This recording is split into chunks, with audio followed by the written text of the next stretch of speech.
right over. Start it over, güey. No, ya, Start it cábale. over, güey. Ya, cábale, güey. Okay, I'll start again. Chicano shuffle. Tomando chelas. Chingando tacos. Having some fun. Just get to the good part. Chicano shuffle. You gotta skip on All this. kinds of masa. Bernie's all nervous. Ramon's Give on him a beer. No, you gotta skip these. Chicano shuffle. Este's just quick. We got Chonuc. Viagra for everyone. Chicano shuffle. Ramon's el Ya guapo. tengo el solo, güey, ya cállate. This new year sucks already. Alright, take it away, Chonuc. You got it, Ramon. Go for it. Chingale. Yeah, man. Bernie refused to restart it. It sounded good. It sounded good, Ah, man. shit. I don't know what the fuck happened, man. You take 2 weeks off and you forget the rola, güey. It sounds about right, güey. Oh, man. So, as you guys might have picked up from the second try of the rola, is that Esteves just quit. So, we were scrambling, trying to fucking get a co-host, and Chonuc answered the call. What's going on, man? How you guys doing? Oh, we're good, man. We're good. He's like Batman, güey. Yeah, for the listeners that might be like, hey, Chonuc sounds familiar. Chonuc is for the No Father, No Problem podcast. Yep. You know, so him and he's it's a dual fucking team. It's him and Frankie, Frank Blanco, yes.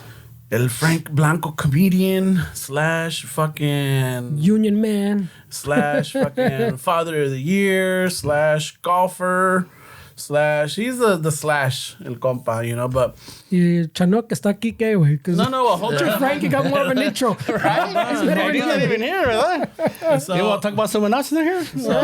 So Chonuc is Mr. Management over here. He's the brains of the fucking operation at No Father, No Problem, you know?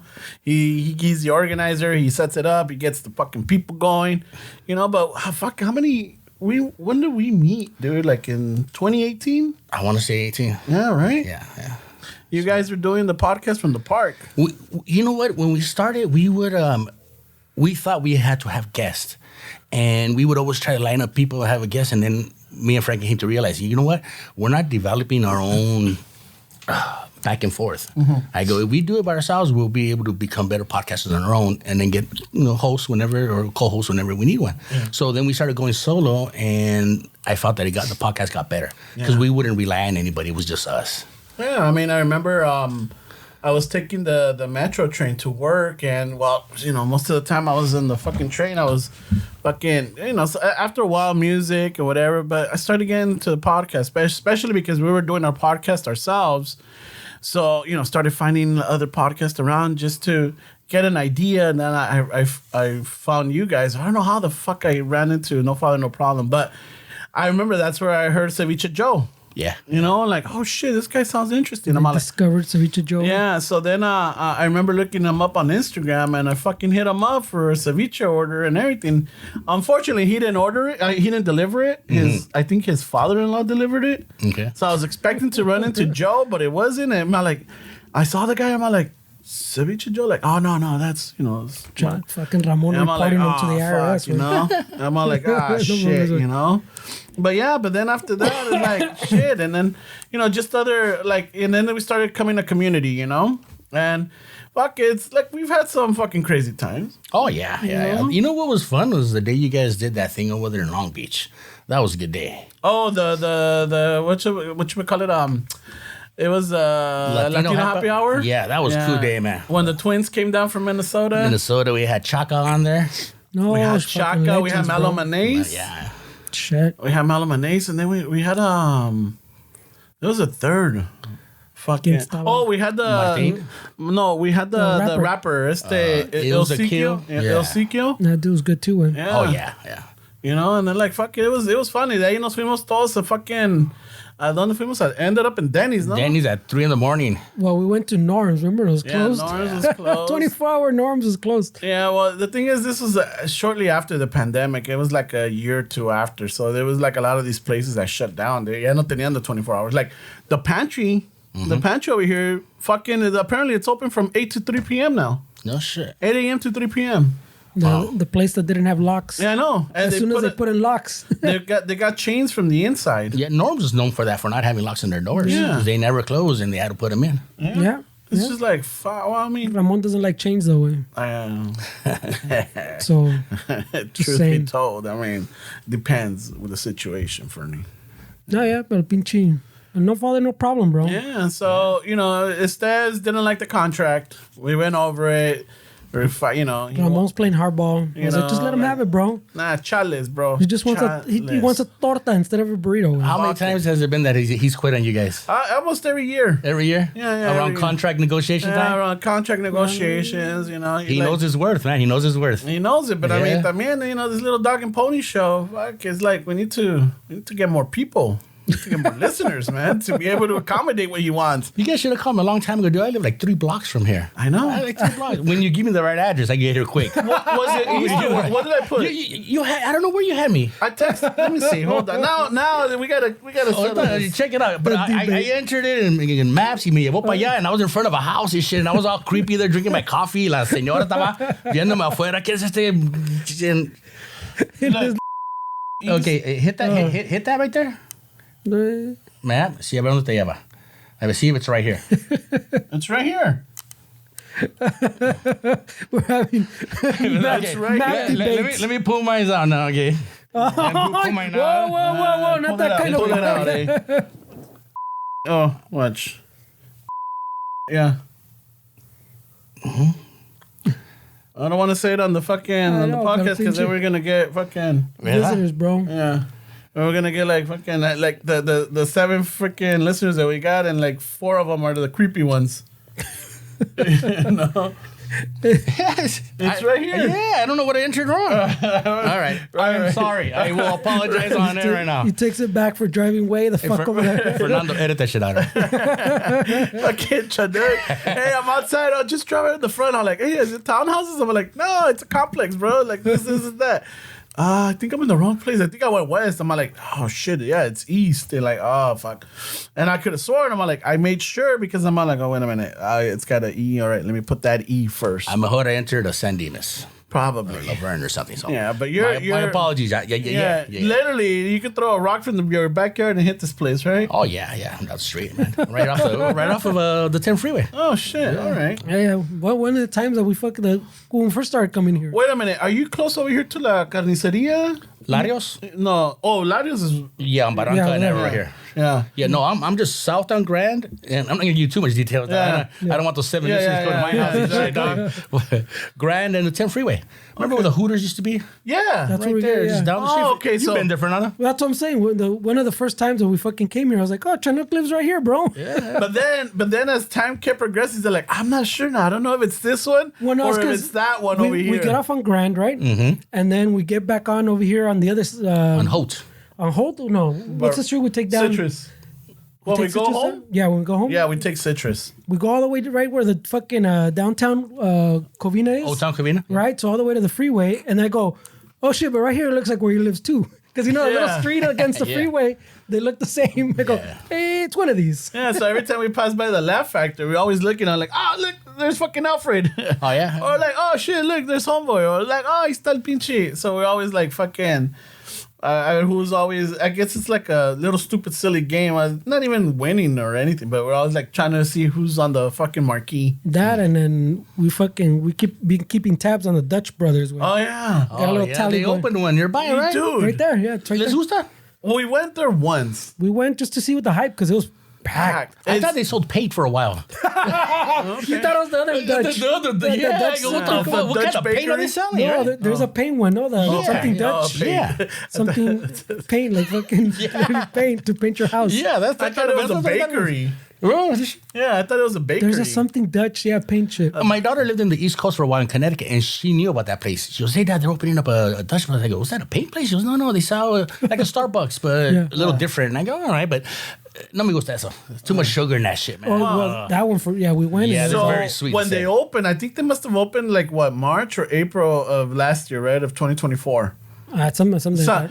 dude, since when they opened, there was like fucking lines of cars. We passed for like how many months? With Like fucking 6-7 months. no, but before we went, it wasn't that. No, because the only reason why we went is because it was packed, but not as packed as usual. No, but remember, we're like, so shall we stop, see what the hype is? It's too many people. But it had Like, it that's too had many been people. like 3 months where we passed by, and the line was out of the shopping center, and people were standing like outside of Pendejo.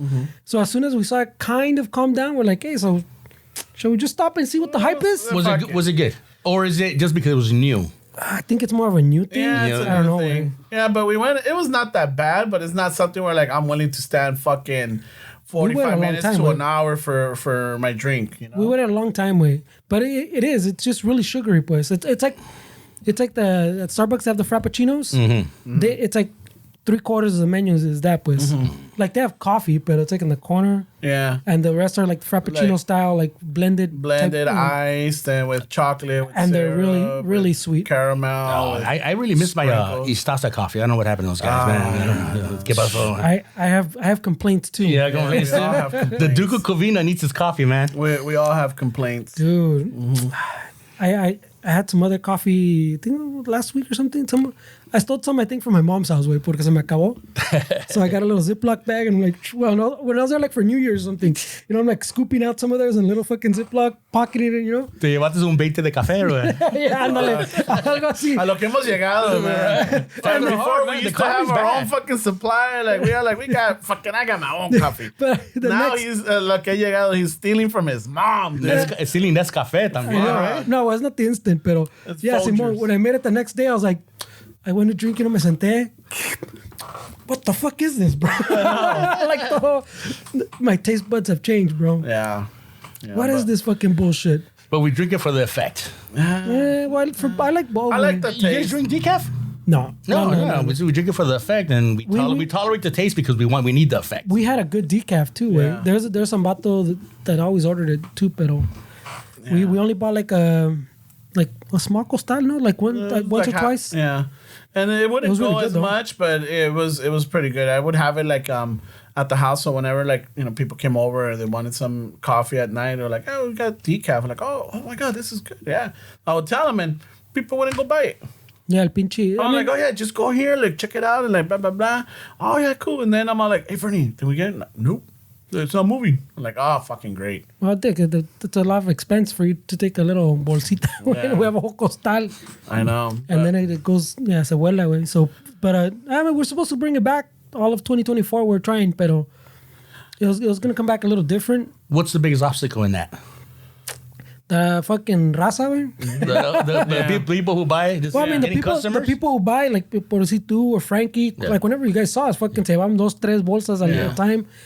People that would order the same way, like fucking, instead of just ordering one bag, fuck, I'm just gonna get 3 or 4, let it last 3 months or whatever.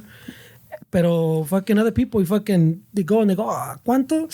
Y my Folgers is fucking $7, bro. And I $7 get a bigger and I fucking, get a fucking big giant container at Costco. or Would the it El be Van. easier to sell coffee if you guys look Colombian and shit, you know? If we're white, Keep the Mexicans in the No, if kitchen we're and then white- the Colombians in the front. Huh? I guess if we were white. if we were white, yes, the fucking, if we were white, fucking, you could sell it fácil to other people and give them a whole. Because even like when we did little events and with white people, les explicabas que el rancho y que the fucking coffee farm y que de todo, they'd get all into it, bro. And they fucking, It's a fuck yeah, bro. collective, Oh, yeah, and that's it's- worth we it, pay bro. Y fair te pagaban price.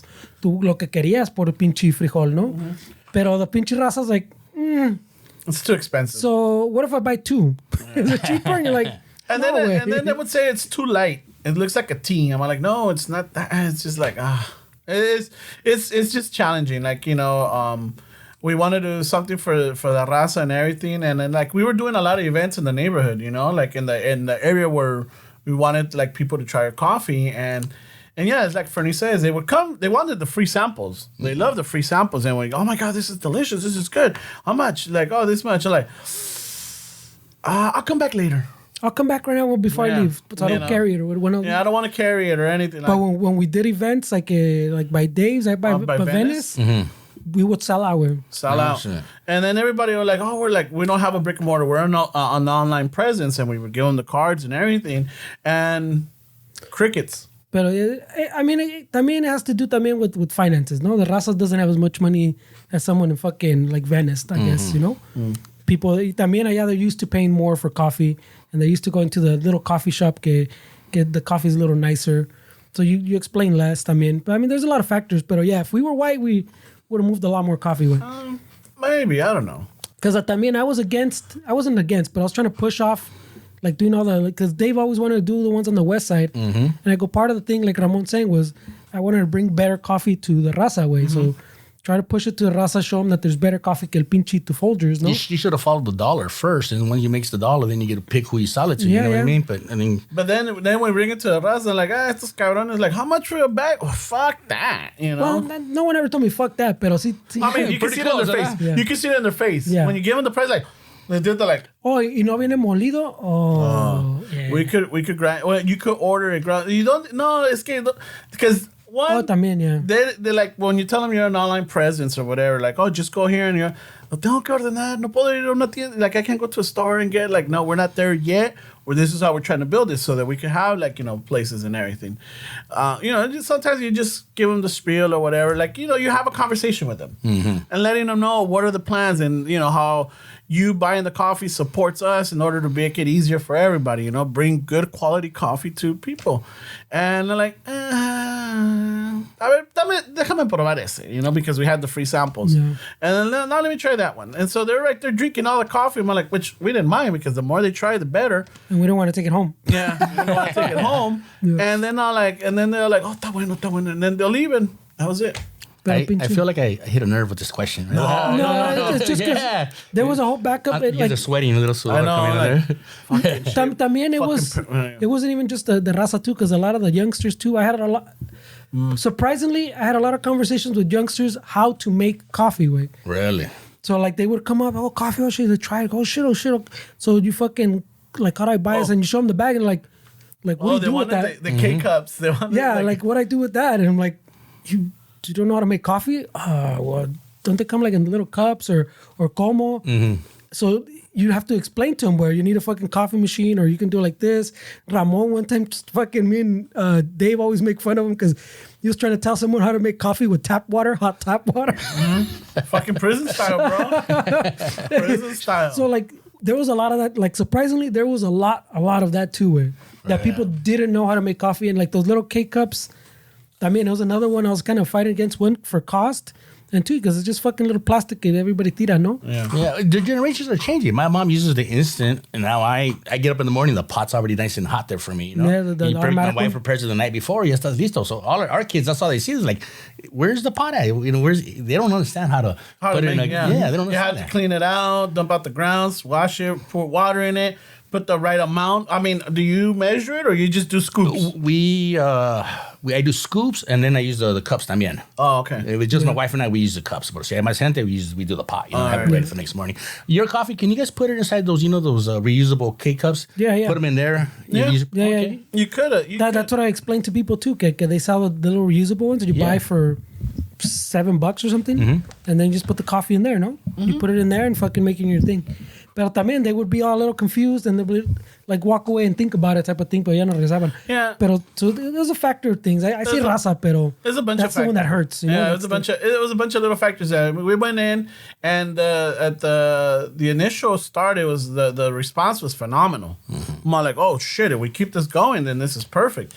And then it's like after a while, then people order it, they liked it, but some of the orders didn't continue coming in, You guys get back into business, what changes are you guys going to make? Are you guys going to go ahead? Technically, we're still in business. Still in business. I wouldn't say that, dog. I've been trying to order it. It doesn't come. So. No, well, it's because the website's out of service. For like almost 2 years, we've been working on some other one that, just because I don't want to give away the idea, but it's a café de olla, no? But it was a special, the whole process was going to be a little different. And our mad scientist was working on it for like 2 years. And it's just like, and then we all kind of we try to make it simple, but it's complicated. I mean, to make it simple for the customer, right? Mm-hmm. For the end buyer or whatever, it's just a 1-step process. Just fucking pour it, water, and you're done. I was trying to give little details, pero Simón. No, all right. But the thing is, in order to get to that point, it's very difficult to figure it out to make it easy, because there's a lot of little factors to it, you know? You got, the ingredients to the café de olla are simple but complicated at the same time. So you guys are saying that you guys are making a lot of sales out in the west side, right? The yuppies. If you guys got back into business, you guys got to fucking feed into that, man, and dress like Pancho Villa, you know what I mean? Dress the part, man. They'd be like, I bought some from fucking Pancho Villa, right? And they'd be like, they would love it, dude. Venga por su cafecito, señor. There you go, right there. There you go. La revolución, man. Sell the culture. Yeah, right? Shit, I don't know about that. You get home and I sold out today, but I also sold out today. But también those days were good, though, because you get home tired, but you sold everything. Yeah. We didn't come back with anything, But that's the other thing. It's like, that's another whole day right there. Mm-hmm. Which I'm not complaining about that. It's just like, yeah, you want your business, you got to, tienes que chingar, you got to put in the time, But the other factor, there's several factors, because we would get our beans green, so we depended on somebody to roast them. And then when that had to come down to play, then there was scheduling conflicts. Because our roaster, his schedule changed. So now we used to have a set date, and that changed, and now it's varying. So now I couldn't make it, or Fernie couldn't make it, or even Westside Dave couldn't make it, or even Sergio couldn't make it to get the. So then it's just like it started being a conflict with our orders, and then now we're looking bad, and it's just like, son of a bitch. It was. Is that a skill, or can you guys just do it yourself? It's a skill.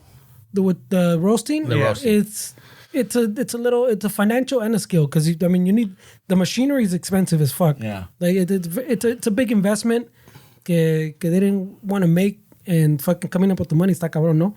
Pero the other part is there's a skill, but just a little practice, no.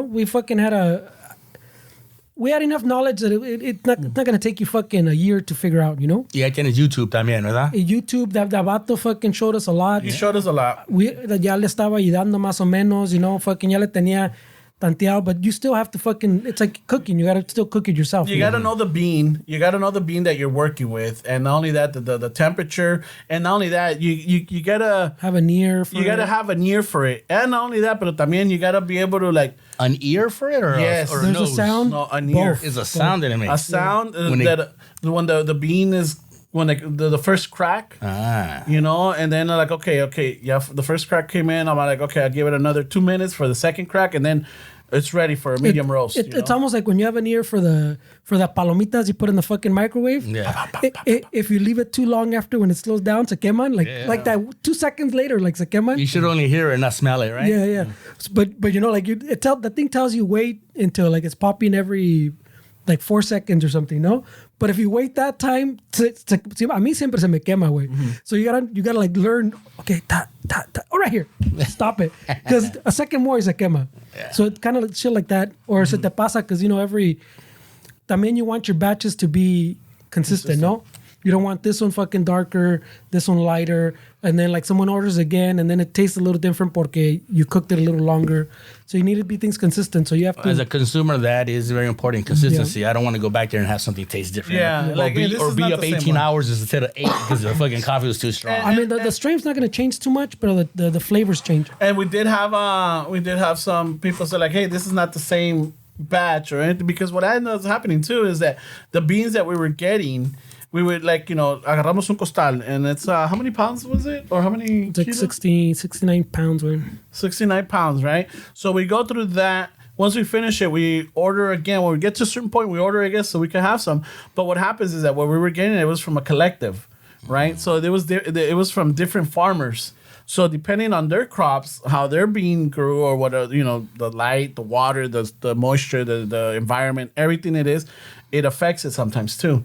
So we would get the same coffee from the same distributor, but it might have been different farmers now. So now, or it just grew a little bit different. Yeah. Anyway, So then sometimes the taste farmers. would differ a little bit, but a lot of people, or not a lot of people, but some of the customers would be like, "Hey, it's not the same." I'm all like, so sometimes to get into because because like what he's getting to también on that is it's not like you're getting the McDonald's coffee, pues, where they mix so many different varieties and they have it all fucking down to a science que they can mix a bunch from different spots, but they all taste essentially the same. Y también because it's much darker. Ours, since it was a little lighter, the little notes will change, pues. So even if it grew, the soil was a little different that year, it'll be close, pero también puede cambiar un poquito, right? And same thing like you're saying. So this farm maybe had a bad time, so you get more from this farm because it's a collective, and that one was a little more chocolatey than this one, but when it was mixed, you couldn't really tell. Y ahora it stands out because there's more of it in there. Because this other farm, algo le pasó, didn't grow as well, didn't have as much type of shit. So little things that change. How many people could tell the difference? Because me, I drink it black, so I know the difference when something would change, right? Everybody fucking puts a bunch of creamer. Frankie puts a shitload of creamer in it. Man, he could be drinking tea and wouldn't know it. But he puts a lot of it. So if there was changes, not a lot of people notice the difference. They don't have the taste for it, right? Those subtle of everything changes, they put in it. Those subtle changes he's talking about, no, you would never notice them. But you would notice if it was like lighter or darker, or like some of them that like the Costa Rica one was a little bit more citrusy. So a little more acidic. So even that would cut through unless you had like the fucking like a heavy, like como dices Frankie que le echa creamer. Fresh vanilla. Yeah, si nomás le estás echando leche, it'll cut through that way. You'll taste it still. But like that's why a lot of places like the McDonald's and even like the Starbucks, you buy like the blonde one, and that's not even, it's even darker than like what we used to roast, and ours was closer to a medium. So the darker you go, kind of the more consistent it goes because you burn off those delicate flavors with the ones that would cut through stuff like that. So like we would stay under that so that if this bean was from Mexico, you can taste what that region's flavor, pues. And just if it was from Costa Rica, you could taste that little region's flavor. Or Guatemala, at some point you start burning through them, and then they start kind of blending kind of together better. So that's kind of how they keep the consistency too. They go a little darker, way darker. So it always kind of tastes the same. You already burned off the delicate flavors with. Okay. But a lot of people couldn't even handle those two either. I mean, because even the citrusy one, the one that moved the less was the Costa Rica, and it's because it had that citrusy, like acidic taste. a little bit better. And well, it's like an acidic taste. Not really bitter. A lot of people would take refer, bitter. bitter. But so people aren't used to that in their coffee. They drink it and they go, "This is como es este with bitter." And you're like, no, it's like a little acidic.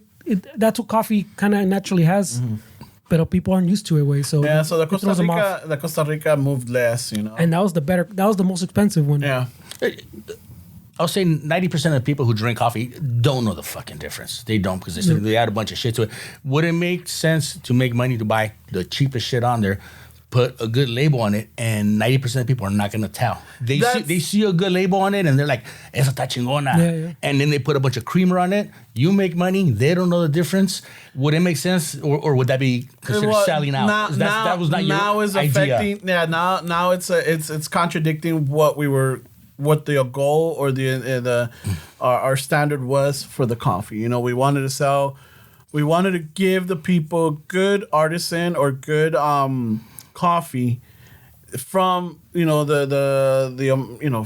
I guess the Americas, good quality coffee. From like Latino regions, yeah. Yeah, help out the local farmers where they're not getting bought off or getting screwed over by big corporations. Or como están chillando now, que no se vengan para acá. People literally abandon their farms and just fucking se vienen para acá now.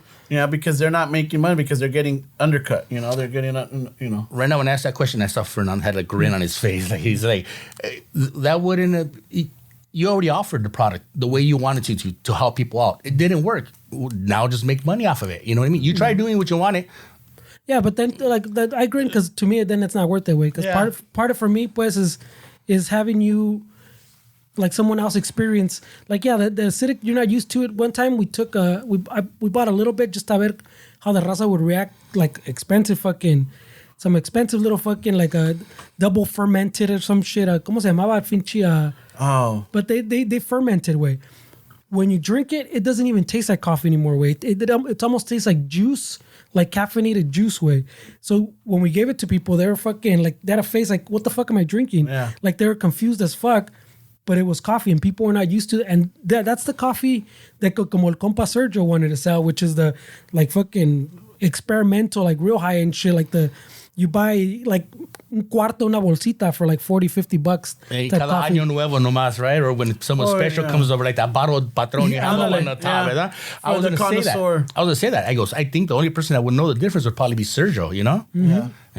Yeah, but I'm saying, and he wanted to do stuff like that way, and I go, well, we wanted something más básico, but so we tried a little bit para ver, and Raza was confused as fuck. Even the güeros that fucking we gave it to were confused as fuck. You can't sell it to them if they don't want it. Mm-hmm. Or if they don't know about it, you know? So you got to just find out who your actual consumers are. And they might not be us. It might not be the raza, like you said. Yeah. It might be someone else. And we make a buck or well, yeah, because I even fought these vatos in the beginning. Well, I don't remember Ramon, but at least fucking nosotros compas también were on the price way because I wanted to keep it within. No. Like you fought with me too. Within like that $15 range where I go where it's more expensive than the normal stuff, but it's still under $20 and affordable. And if you order online with shipping y todo, it's still under $20. Mm-hmm. It's still palatable, no? To raza. And estos were like, fuck, no, wait, $25. But it's because if we did it that way, because we did do it that way, we eventually Fernie kind of won. You know, we kept it under like in the 20 to 23 because depending where we're shipping it to, right? Or was it 25? 20? No, it was at first it was under 20, and then we had to raise it a little bit because of the postage or something. No, because all the COVID backups, everything went up in price. Then the shipping went up in price. So eventually it got up to like 23. Yeah. So the thing is, like cost that we couldn't eat, no? Yeah. The thing is that like we were making like maybe $2 or. Three per. Actually, like if we think about it, it was like $1 each, like the four of us per bag, you know. But whatever we were making, we were trying to reinvest it back because the bags, the labels, the coffee, not only that, but then we were paying the roaster también. And then just little knickknacks here and there that we had to get for the business. Like whenever we did the pop-ups, you know, we had to get the tents, we had to get the tables, we had to get the fees was the biggest thing. And the fees, you know, like just a pop-up for like a Saturday, like some people wanted like $300. Oh, shit. Yeah. So we had to sell to cover the cost and still make some. So it's kind of tough. You know, it's kind of tough. That's the business. Like this guy was saying, Está cabrón, but, you know, we kept doing it, but we, like, the whole purpose was a presence, you know. They see us, you know. We try to make it lively. We try to fucking interact with everybody. Like, you know, Fernie is el callado, but fucking Fernie was out there fucking breaking it down, you know.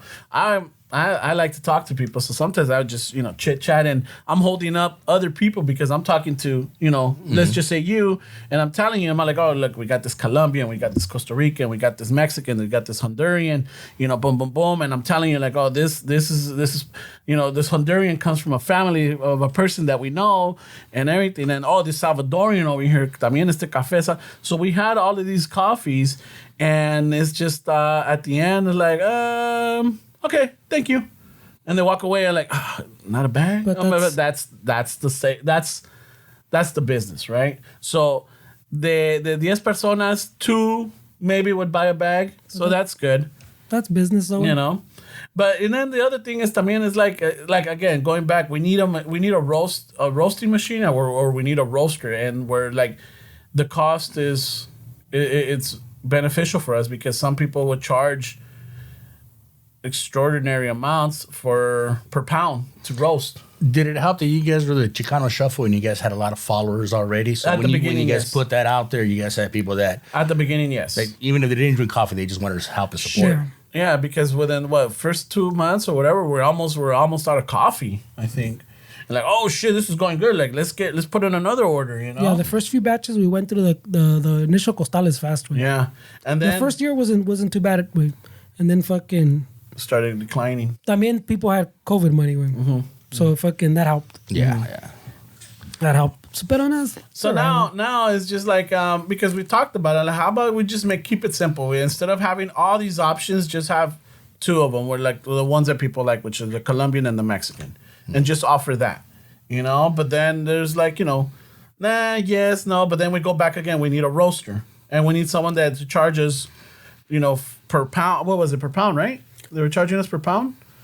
Yeah. So someone that could charge us per pound at a reasonable price, you know. But then hay unos lugares donde like they charge a lot, and then there was another one where like you could roast it yourself, you just pay this amount, but then now you got to now there's other people roasting too that you have to wait a line.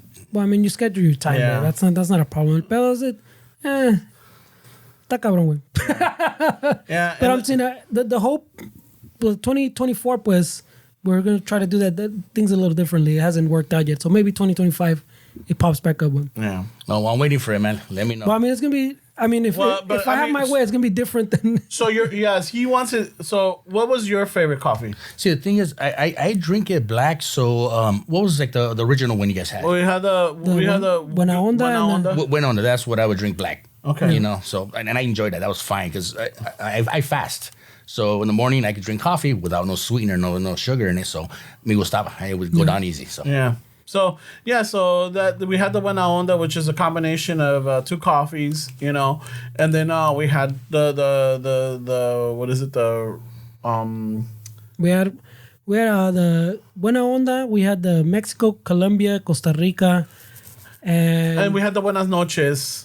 That was the decaf. That was the decaf one. No, the half decaf. Oh yeah, half. And then we had a decaf, and then at some point we had what was the other one? There was another one in there, but most of the time we had the Mexico, the Colombia, and the Costa Rica. Yeah, and the Mexico would go first, and then Colombia, and then the Costa Rica es el que nos sobraba, you know. But that one we would use it for other blends. You know, so it's just... in the Guatemala. Oh, Guatemala. What's it, Guatemala or Honduras? Guatemala. Guatemala. Honduras was the decaf. Yeah, okay. So we had all these Latin American coffees, and, you know, we noticed that a lot of the people really love the Mexico, but the Mexico was the priciest, you know. But then the Colombian también was pricey because it was, you know... The Mexico was the least expensive. Was it? Yeah. The Costa Rica was the most expensive, followed by the Guatemala, and then the Colombia one year was pretty expensive because of the fucking tuvieron las quemazones where fucking they had a lot of fires and shit, burned down a lot of coffee, so it went up a chingo. But Mexico was the cheapest one. I mean, cheapest one price wise, and probably because it's closer, they produce more. Yeah, so now, like, if we wanted to go back to like selling the Buena Onda or you know, or the single origin blends, you know, the single origins, we would definitely need to have a roaster to do that. Is that your 2025 goals? You guys have any 2025 resolutions? Yeah. Well, what about you, Chonuc? You're the guest here, bro. All you doing is asking questions. You know what? He's doing a no father, no problem fucking podcast. Yeah. Look, I got my phone on record. Phone release it. I'm gonna release it before you guys do. Yeah, he got questions on his phone. You know, I guess it's because we do our own podcast. But Frankie that comes natural. That, hey, so what are you guys gonna do? Yeah. I'm sorry, man. Go ahead. No. It's. What do you guys have scheduled? ¿Qué vas a hacer, Ramon? Yo, la mera verdad, like, I just, you know. He's like, I'm perfect. Fuck that. No. It's just, you know, survive and just make it survive. happen. Holy shit. Like, fucking, I'm going to tell you this, like, what was it, for New Year's Eve? That's a rough one, man. Me and the mija went to this event over here in downtown LA, Goticumbia. It was this page that we follow, Los Goth Company. Yeah. So they had an event, a New Year's Eve event, and we went. And this is prior to knowing anything that happened in freaking in Las Vegas or New Orleans or anything, right? But when I went in, right away, I'm just like, okay, it's going to be 2025. It's like, you know, there's a lot of people here. And right away, like, that little instinct kicked in, like, okay, where are my exits at? Yeah. Where are my exits? I'm like, okay, this is the main entrance, the main exit, but where are the side ones? I'm like, I saw where the side ones are at. Okay, they're by the stage. We're looking around. I'm like, fuck, there's a lot of crowded people. We're like in the center. I don't know if that's a good thing to be at. You know, so let's go a little bit off to the side just in case and everything. But I'm enjoying myself, but at the same time, I'm not completely lost in it, you know? And ended up being a fucking fun night, dude. I was telling Fernie that I was looking at the whatchamacallit, the pictures of the event and everything. And I'm all like, and throughout the night, I saw photographers, right? I saw the cameraman. Yeah, has it saved? Yeah. That's a screensaver way. So they had this. So as you can see, this is the event, right? So I knew that we were by the balloons. And I'm looking and I'm scanning. I'm like, I know exactly where I was at. Boom. There I am. Isn't that funny that you have that instinct? You know, I guess from growing up in a bad area, you always have that. How am I gonna get out of here? What's the fastest way out? Yeah. Usually, when I'm out with the family, that's I'm always like, okay, the fucking way I do this. If I'm by myself, me vale verga, dog. I don't care because it's just me. You know, I don't value my life as much as I value my family's life. You know, but when I'm around them, or like you with your lady, right? Shuts off. Yeah, you're like fucking look around. When I'll tell you, like. You guys heard the podcast where I fucking take trips down to Mexico by myself when I drove that Volkswagen back. Yeah. It was just me by myself, so I didn't give a fuck. What are they gonna do to me? Fucking rape me? I don't give a fuck. Huh? Yeah, you're like, don't rape me with the good times. Yeah, right. That's what I came for, fools. And but when I'm with my wife, we gotta, we stay at a resort. We stay in there. We go into tourist areas. But to take her out to sea in the middle of nowhere, I wouldn't do that. Because that would be too much stress on me. Yeah. And it's like not only that, si te pasa algo a ti, at least like, okay, this is me. Yeah. But when you put someone else in harm's way because of whatever your adventurous side is or whatever te vale madre is, like, okay, now you're responsible. The guilt behind that shit, that'd be if you survive it, you get the survivor's guilt. I don't think I get stressed like that way. Yeah, no. I mean, I get what he's saying. Like when I go somewhere, you clock like the exits and the fucking si está bloqueado por allá, si tienen cajas on the way to fucking that emergency exit, there's fucking crates of fucking tomatoes or some Le shit. sale lo inspectora Fernie and all right, like this is I take notes of the infractions, pero I don't stress out over type of shit. Pues like I don't. No, I'm not saying that I stressed out. It's just like I have it in the back of my mind. I'm still enjoying myself, but I still have it I'm not completely lost in the moment because I'm still aware. Any like, you hear a pop because I did hear pops. It was the balloons, pop, like right away. I'm like, okay. Oh, yeah, but that's like, okay. All that's right. everybody. When a balloon pops, everybody fucking has a panic moment. I think it came from it's me, my wife, and my 4 girls. It was all girls. And so when they got to a certain age, ya eran señoritas, I would have to be like an alert, quería, you know what I mean, right? You're replacing, andan los fucking viejitos borrachos ahí viendo. So I guess that fucking put me in that kind of, well, all I'm saying is like he's saying, like he has it in the back of the mind where, okay, maybe he's not stressed out, but like he doesn't get to enjoy himself. I don't have that part, but it's there in the back of my mind, but it's like a subconscious process, pues. Because también I do things that my girl gets mad. Like I for like the garage doorway, like I always lock it, and fucking she's always fucking, what the fuck, who locked this fucking door? Because she's going to the washer or whatever. It's like, dude, why do we need to fucking lock it? I go, because there's another door that opens much simpler, the big garage door, the fucking roll up one. There's all kinds of ways to get into that, and we wouldn't know because we were upstairs. You never heard it way. Someone just walks right fucking in. It's not like the front door. You would hear the front door. It's a heavier door, even though the other one makes noise, but you can't hear it way like in our house when it opens and closes. Whenever something that happens, it doesn't stress me out, because I just unconsciously always locking shit. My wife, whenever she does something that doesn't make sense to me, I'm like, where did that come from? What happened to you? ¿Qué ¿Quién te pegó? ¿Quién te abrazó de niña? Try to figure out where it came from, so that hey, times are changing. We live in a nice neighborhood. If anything, people look at us and say, "Oh, Father, they're the bad people, right?" Yeah. Hey, we live in a nice neighborhood. I go, you don't got to worry about that, But she's, we all came from an area where we had to lock everything, Lock everything. Yeah, but we're not there no more. We could change our ways a bit. Yeah, no, even like even there's a window. The window that I think is the easiest to get in through. I always have that window closed, and every time I fucking see that window open, I have to fucking close it. And put that little lock it has way fucking, and then they're always like, dude, fucking, why is the air not air? Who closed the fucking window? I go, who opened the fucking window? ¿Qué te pasó, Fernie? Tell us. ¿Qué te pasó? Oh no, tell us his name. There was 2. In my lifetime, I've had like 2 or 3 fucking events I see in the house with. Yeah. Break-ins or fucking fucking break-ins and home invasions. Let the healing begin, dog. Go for it. Tell us. You want to switch places so you can offer a shoulder? No, sorry. So I'm saying there's reason behind it. Yeah. But I'm saying it's the same thing like this guy's saying. Where it's just hood shit. I mean, I agree with that. Pero like in the difference that I'm saying is it doesn't ever impair anything. Because I don't go anywhere and fucking start worrying what's gonna happen, or I clock everything and then I'm good.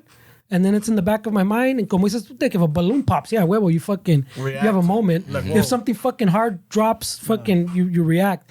Pero it's not like fucking, ¿qué va a pasar? ¿Qué va a pasar? ¿Qué va a pasar? ¿Qué va a... That doesn't happen to me. I worry like that. And then I have a couple of beers and all of a sudden goes away. Then he's alone. All of a sudden that goes away. And I tell my wife, I go, I always feel like I have a lot of problems.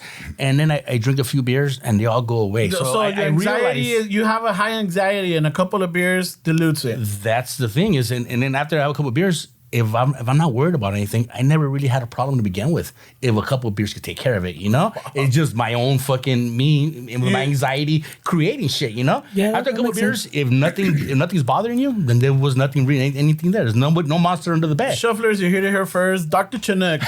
Anxiety problems, a couple of beers, and they're gone. Yeah, drink 4 beers and then ask yourself what's wrong, and there's nothing wrong. What's really? You're the problem. Yeah, you're the one. They're like everything, todo no pasa nada. You don't need therapy, way. Yeah, no, it was so yeah, it was no matter what, como dices, when I'm by myself, even when I'm by myself, I scan a lot of the places. It's just, I don't know, just for, especially when you start hearing all these things that you don't think it's gonna happen. Like not too long ago over here in downtown LA, there was a shooting right there at the Target on what is this, 8th and Figueroa, where the where the 7-7 building is at?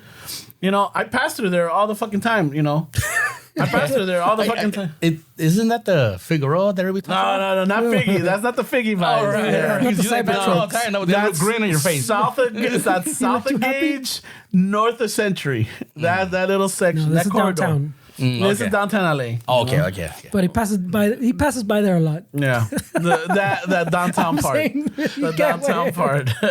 No, but I'm saying like there was a shooting and you passed by there a lot. Yeah, like, what's that mean? No, so what I'm saying is that like sometimes Right. what I'm saying. Answer the question. What does that mean is that you go through these places all the time, and then hay a veces que you missed it by an hour, you missed it by minutes, or you. But you were just passing by. No. No. Jesus. Déjalo, Fernando. Look at the sorry. No, es que me enoje. It's just it's Go, not even Ramon, that. go, It's go, just go. like there's a lot of times like I had passed through there that day, but it was like around only 6 o'clock in the afternoon. This happened at 9. Sometimes it's a difference of hours, minutes, or it just happened, and you're like, well, what's going on right here? Like, oh fuck, I missed it. Just like I don't know how has it happened to you. Like sometimes you're running late. And by 2-3 minutes, and then all of a sudden, you see an accident, and like, holy shit, that I could have gotten caught up on that. I could have been part of that pileup. Exactly. Yeah. Or you passed it, and then next thing you know, people, your coworkers or whatever, like, dude, there was just a fucking what? I just passed through there. Again, you missed it.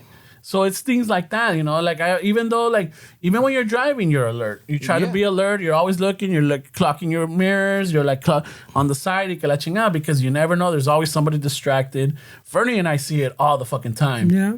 We're driving like, look at this fucking guy watching a video. Look at this guy on his fucking phone. Girls putting on makeup bugged the shit out of me. Oh, that's old already. Wait. That's old, yeah. I don't even worry about those anymore. Yeah, those are bottom tier fucking worries.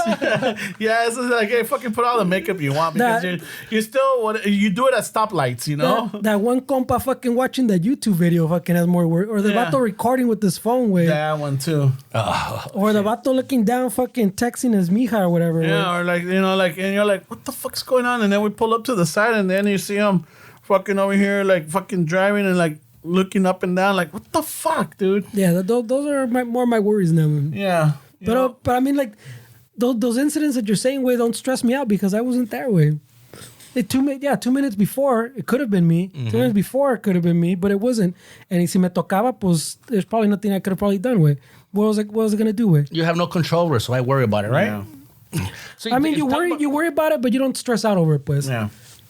Like if it affects you, then now you're ruining other things. Now you're worrying about things in the moment, like you're saying, you're not enjoying your cumbias because you're worried about fucking a balloon might pop. No. Fucking cumbias are on point, dude. 4 beers all it takes. You would have been there all ándale, mija, there you go. Yeah, maybe you need to take Chonuc's advice.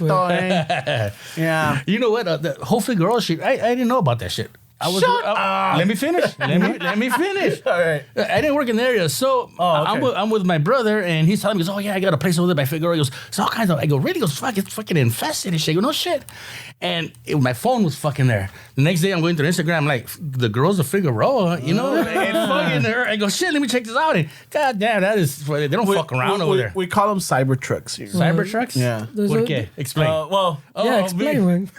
So I think it was Esteban that was telling us that there's this guy on YouTube that has a drone, and he fucking flies them on Figueroa, and he pulls up to the mijas. He harasses the mijas with the drone. He harasses them, but he calls them cyber trucks. You're like, oh, we're gonna go check out some cyber trucks today. Really? So he goes. I don't know why Cybertrucks. I'm sure there's a witty and clever reasoning for that wording, But he goes, and then you see them throwing their fucking shoes or their purses at the drone, and like you see the drones, dodging them and everything. Like, oh yeah, they're feisty today, The guy's funny, way. Yeah, I'll send you the link, way. It's just fucking funny. It's fucking hilarious, That dude's fucking chingon. So that's when I found out about that place. Oh, okay. Yeah, I didn't work in the area, so. Okay. So, Yeah, Figgy. I don't drive by there in a car accident and shit. You know what I mean? Figgy. He missed it by fucking 10 years.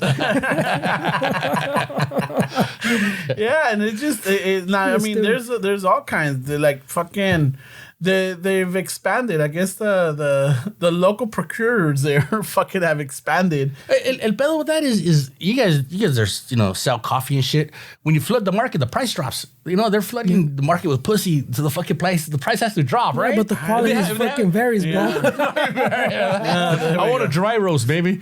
It's not like están parejas, There's some fucking beat up Cybertrucks out there. A couple of union ones, ándale. There's different tiers, way. Yeah. You know what? I was talking to a coworker about that. I'm like, and I think we've had this conversation here too, where like, if they were just to legalize it and unionize or make it where like it's. They're regulated, they're tested. Exactly. Like Vegas. Yeah, like, what do you call it, bro? Sex workers, Yeah. And like, hey, it's regulated and everything. I think everything will be much, the city's making their money, fucking, they're paying their taxes, everything's, flowing. And it's like, people are getting their needs met. As long as there's no trafficking or anybody forced into this occupation, then let it be, Well, even that, I would assume you cut down a little bit, no?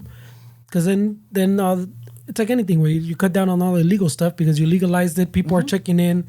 So if fucking there's like brothels way, there's literally an inspector pues que llega once a month and goes, hey, wait, where's this new chick from? Where's her papeles? Yeah. So you not like you're gonna get rid of it. Well, you never get rid of shit like that. Pero you'll cut down on it too. And the customers will have a safe place to go. Yeah, and it's like, I know I talk shit about marijuanos all the time and everything, but look, fucking when marijuana got legalized, I think that part of the crime got dropped, right? Kind of dropped. I don't know how I have the statistics on me, but like now you see smoke shops everywhere. I mean, honestly, dude, I can't pass through the downtown on the 10 freeway without fucking getting a fucking wolf of that shit. Contact high, right? Yeah. Oh, you know what? When they legalized it got rid of all those guys selling nickels and dimes. They just opened a bunch of shops and selling better quality stuff. And it's safer for the consumer now.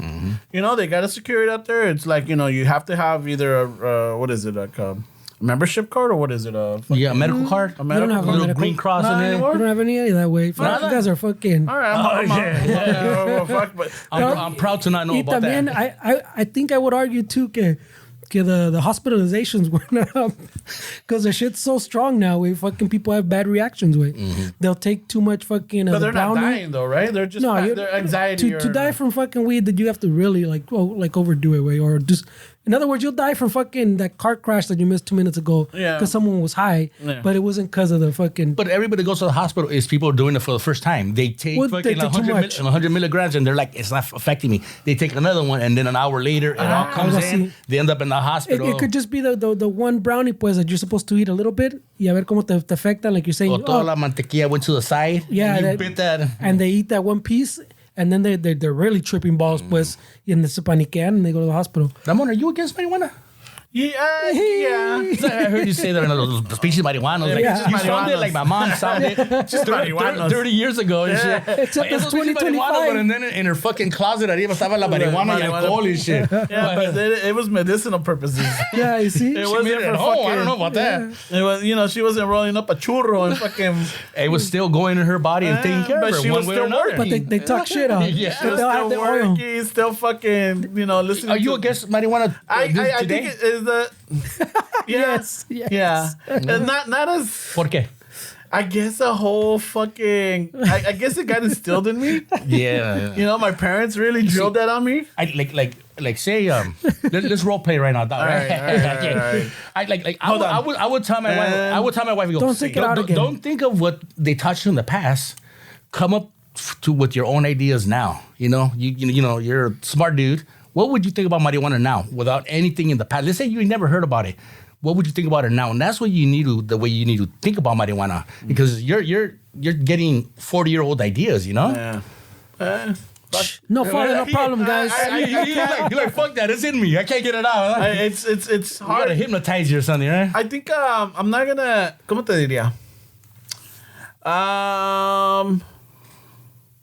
The people that I know that smoke it or anything, that's all they do. That's all they talk about. They're always trying to find a way to, like, hey, let's go get higher. Let's go fucking echar un churro. Like, hey, where can I go fucking sneak a toke or whatever? And it's just like, fuck, you could go over there or whatever it is, you know?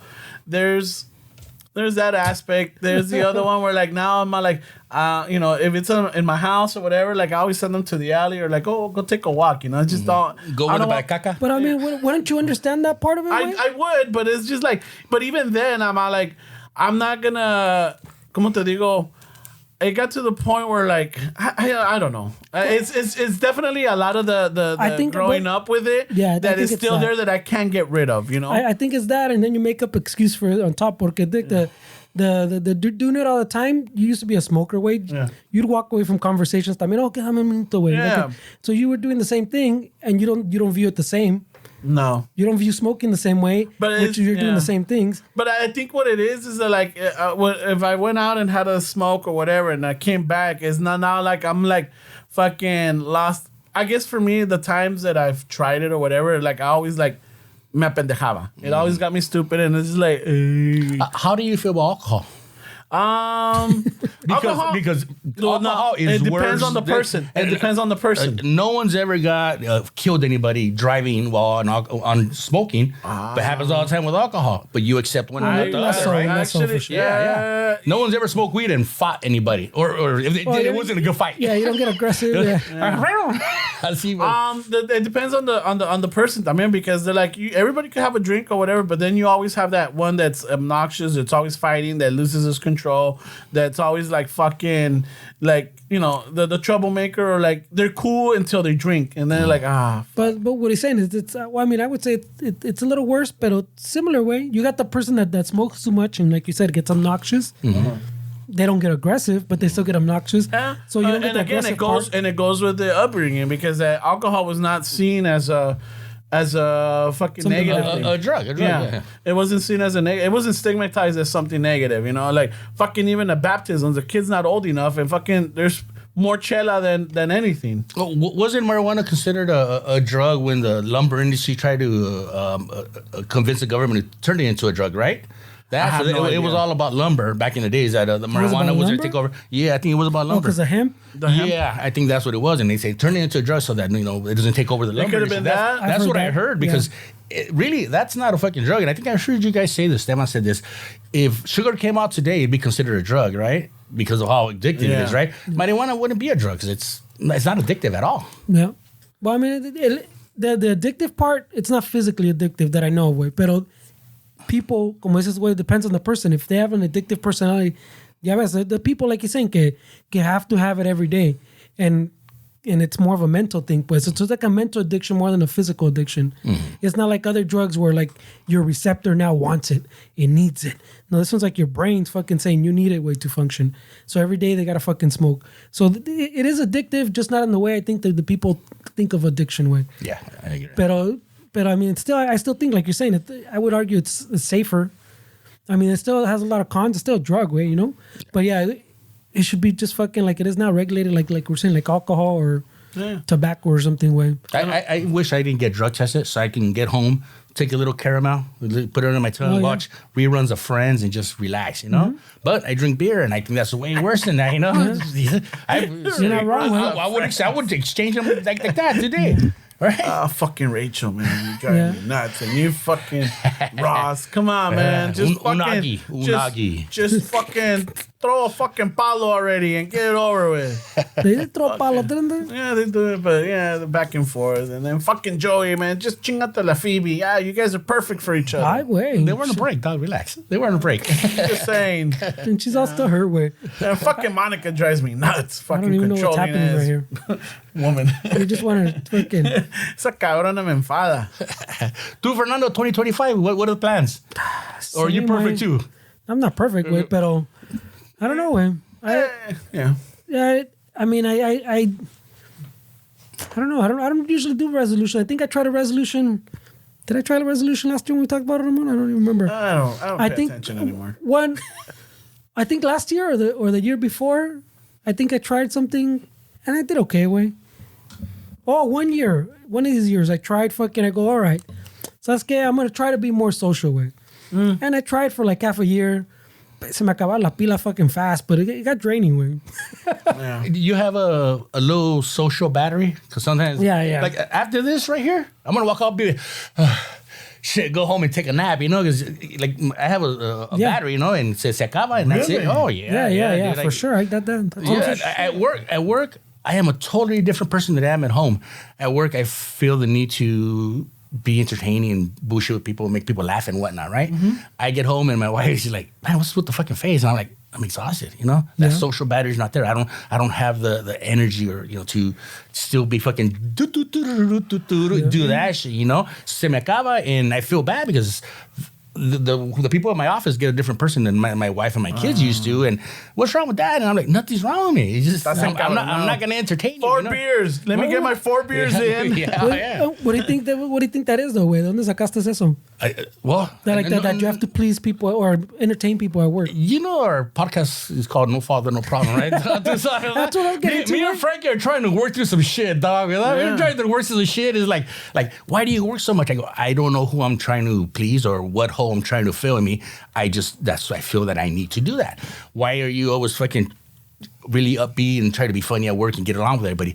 I don't know. I don't like half of them. You know what I mean? But I feel like if someone doesn't like me, it bothered me. It would bother me. And like, no, he cannot like me. He has to. You know what? I'm a funny motherfucker. You know what I mean? I feel that way. Yeah. And so where'd I get it from? I don't know. Yeah, but he has a dad way. Dad. Oh shit. So no, but you know what? I think, and this is gonna go back because earlier when we got here, we were comparing Chiles. No. I won, by the way. I won.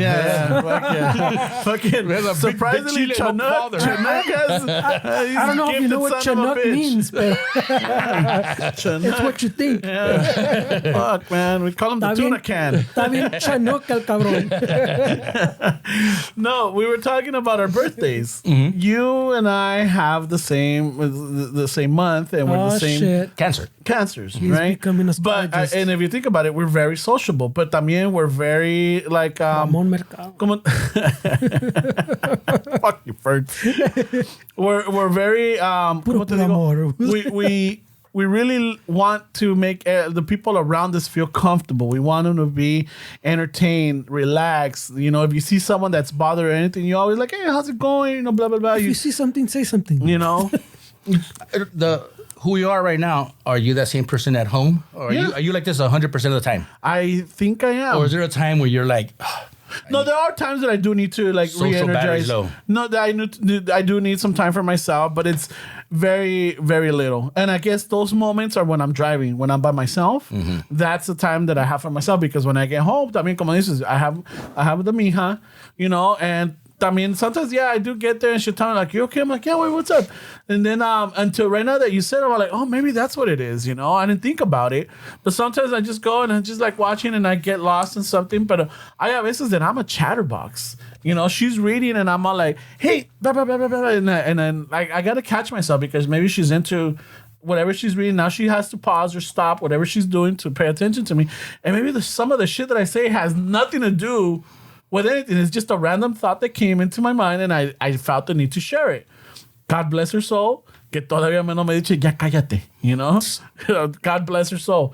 But I think it's those little things that she knows about me already, and she accepts, or she's like, you know, that maybe that's what she also loves or enjoys about me. Mm-hmm. Pero también, I've noticed, and I've talked to the two co-hosts, Mamones, that I think I've kind of gotten to the point where, like, now I don't worry so much. Como que ya me vale madre. Like, you know, feel like that hole?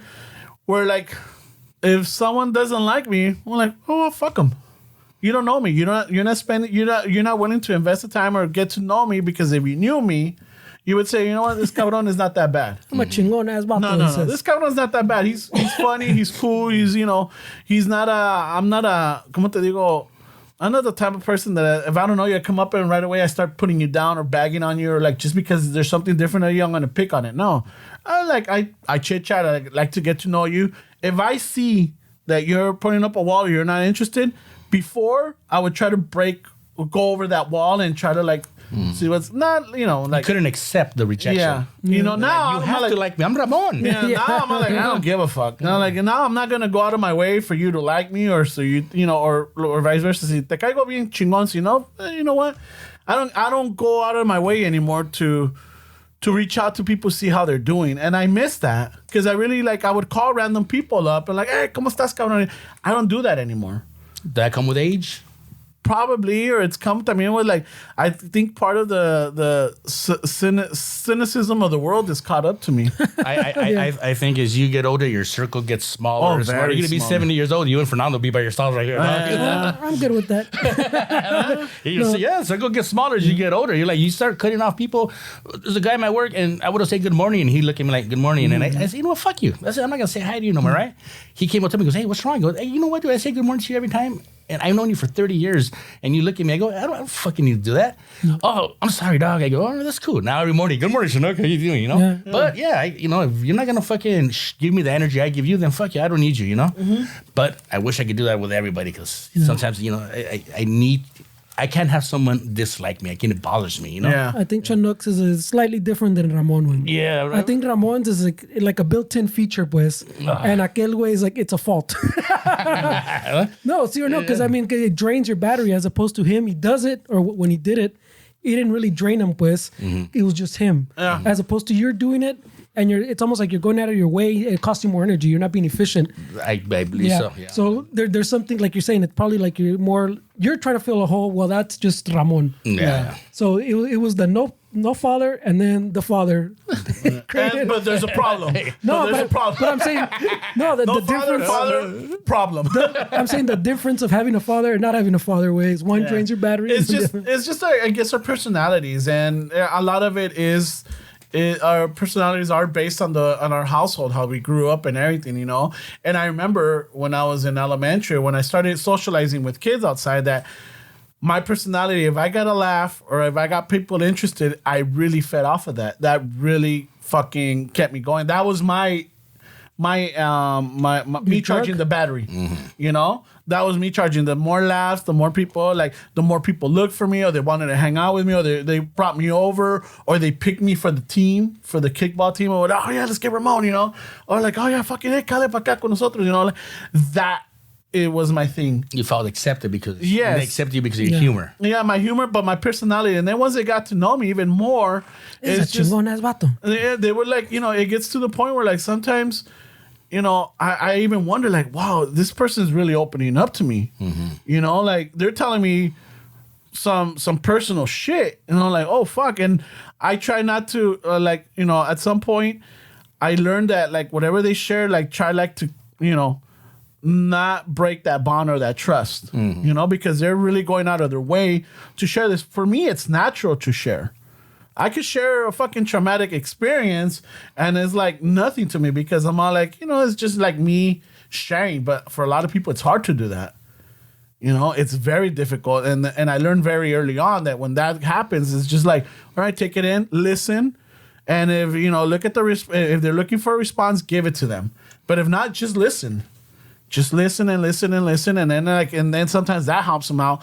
And that right there, they're like, you know what, fucking Ramon's a fucking cool vato, type of thing. I'm like, hey, I just listen. Everybody comes to that conclusion at one point. I hope so. And even, but see, now now it's gotten to the point where like if they don't think I'm a cool fucker or like I'm all right or whatever, something's wrong with them. Yeah, I don't.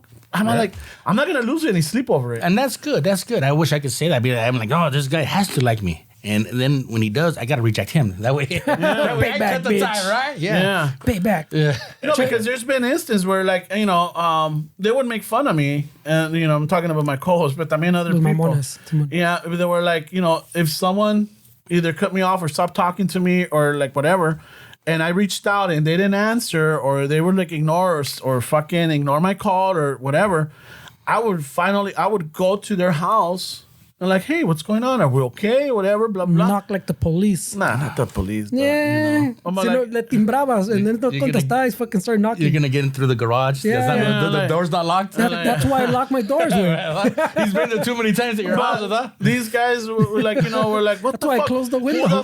Who the fuck does that? And for me, I didn't see that as a problem or anything. I'm just like really concerned with my friend. Mm-hmm. What's going on with them? What's happening is that they isolated themselves. Or I wouldn't say I at some point, I think at the beginning I thought it was with me. But then when I'm like, okay, maybe it's not with me. Maybe something's going on with them. And I want to make sure that they're okay, So it's a little bit of several factors. Like one, why did they stop talking to me, or que les hice? Or two, are they going through something else that it's not about me, but they're going through something, and maybe they don't know how to reach out. And they don't want to bother, because sometimes a lot of the times we don't want to bother people with our problems. And that's one thing I don't do. I don't fucking go to people and tell them, hey, I'm going through this shit, blah, blah, blah. Very rare. And my circle is very small. Like the one that hears most of my shit is Fernie. Mm-hmm. Like when I have fucking worries or concerns or like I'm doubting myself, he's my fucking therapist. He's the guy you call when you're like, me estoy muriendo. Go in my closet and get a box. We already have that. It's an unwritten pack. There's no taxes in there. Burn it. Yeah. Burn my taxes. That's a good clave. Like they're Los documentos. Los documentos. Yeah. So that, this is, the one that I mostly talk to, like, and I tell them, and the other one is my sister. Mm-hmm. The mija, I do talk to her and everything, but like a lot of the times I don't want to burden her with stuff, which I don't know if it's fair or not, but también is like, sometimes you see yourself. It's como, like you were saying, like, we were saying earlier, we're like the protectors, we're like, when estamos solos nos vale madre, but when there's other people involved, we're always like, alert or whatever. For me, it's like, I don't want to burden her with my shit that I know it's only temporary, or that like, I'm going to get over it, but I don't want to leave that lasting fucking worry on them. Or that, like, so sometimes I don't say anything, and it bites me in the ass. It does. I'm not saying that it's a foolproof plan. She doesn't know what you're going through. Exactly. And she don't understand what you're And then sometimes when it comes out or anything, like, what the fuck? And then I'm like, okay, this is why the fuck didn't you tell me? Or like, it's just I didn't want to worry. Like, you're worrying me now. Like, she comes to you and she's like, what's wrong? And you're like, ask Fernando. And then you ask Fernando. Like, what do you mean? I don't know. He's good, bro. He's solid. He talks a lot. I just fucking nod my head. He's got the X's covered. That's all you need to know. We already have 4 beers. We're good now. We got no problems. Hey, shit. So yeah, so it's like that. But again, it's just it's a quality. It's something that within the time I've kind of like learned how to like filter it, where like certain people I do where like see Fernando un dia just like fucking doesn't respond or doesn't anything. I'm like, okay, hey, what's wrong? And I've asked him, like, are you all right or cool? Just to make sure I don't push it. But I'm like, I do ask him, and like, hey, are you okay? Are you cool? He's like, yeah, I'm all right. I'm cool. It's just tired. All right, cool. Yeah, I don't push it. Mm-hmm. As in before, I'm like, no, really, what's going on? Tell me, ¿qué pedo, güey? Te veo así, te veo así. And, he would, even more like that, he wouldn't share. But now I just, hey, you cool? Simon, like, everything good? Yeah, all right. You doing it? All right, chingon. I leave it at that. I don't push it anymore. And that's something that as I start getting older, it's just sometimes that does drain my energy. Sometimes it adds extra worry to me, where al rato is like it was nothing or whatever. Like, oh fuck, Yeah, I mean, like, the social battery. I mean, I'm just not as. I don't think I'm naturally social, pues. So when I, también es not that que le quiero caer bien, pero tampoco no quiero caer mal, no? I don't want to seem like that asshole. So le pongo poquita ganas, but yeah, like you, it costs me, way. Like it just drains the shit out of me. And I go home, I gotta fucking relax. I gotta fucking do something else, más me, or just fucking watch a movie or play a game or something. It makes you wonder if it drains you. Is this really who I am? You know? That's what I was saying. So I think that's not really who you are, like naturally. So it costs you more energy. As opposed to este que dice que it doesn't do that to him, is because that's just naturally him, way. So like I think that is what it is, way. When you do something that you're not efficient at, pues, you know, or it's not naturally you, te cuesta más. It takes more out of you. And yeah, when I'm social, it's the same way. If I can get home and I'm like, fuck, like fucking la bateria's done, bro. Oh yeah. And then if it's like something fucking cabron, it's like a whole weekend, like a whole hangover recovery, way. It's a whole thing, way. And está cabrón. The fucking social shit está cabrón. Oh yeah, we're already in our late 40s already. So hangovers, I can't deal with them. Long social events, tan cabrón, man. You know what I mean? You just, it's the hangovers. Not like when you were fucking 21 years old. Now it takes even in my 30s, I could still deal with hangovers or desveladas. Mm-hmm. You know, I could fucking party till 2, 3 in the morning and then wake up at 5 or 6 to go to work. You know, now, dude, I'm like fucking 8:30. Last night I went to sleep at 8:30. No shame in that, dog. I think you'll do the same thing too. Yeah, I went to sleep at 8:30. And it sucks now because when we go out or we're doing something social, like on a Friday or Saturday or even a Sunday night, dude, it's like 8 o'clock or 9. I'm all like, oh shit, I'm already. For that New Year's event, the thing started at 9. Or it started at 9. That's all we have to know. I'm like, son of a bitch. Got it. Son of a bitch. It started at 9. So obviously at 9 we started getting ready, and it felt good because I'm all like, holy shit, I'm going back to like my 20s or 30s where we were like, we're getting ready at 9 when my parents were just getting ready to go to bed. Like, ¿dónde vas? Tan tarde? I'm like, it's just 9. It's like, and you swapped already, man. Yeah, you know. So now it felt good. We went out, and I'm not gonna lie. At some point, I'm like, we had to make coffee late at night just so that I could have that energy to stay. It worked out perfectly, man. I had coffee at 7, fucking midnight here. I'm still fucking, dude, I was dancing for like 2.5 or 3 hours straight. Ay, güey, oílo. Así es la cosa, man, and you can't be ashamed of it, dude. No. Me and my wife were up at 2 and we look at each other. It's fucking 2 o'clock. I can't believe it. It's fucking, we're up. I go, I can't believe it either. You sure it's 2 like o'clock? Kids? Yeah, like little kids. Yeah.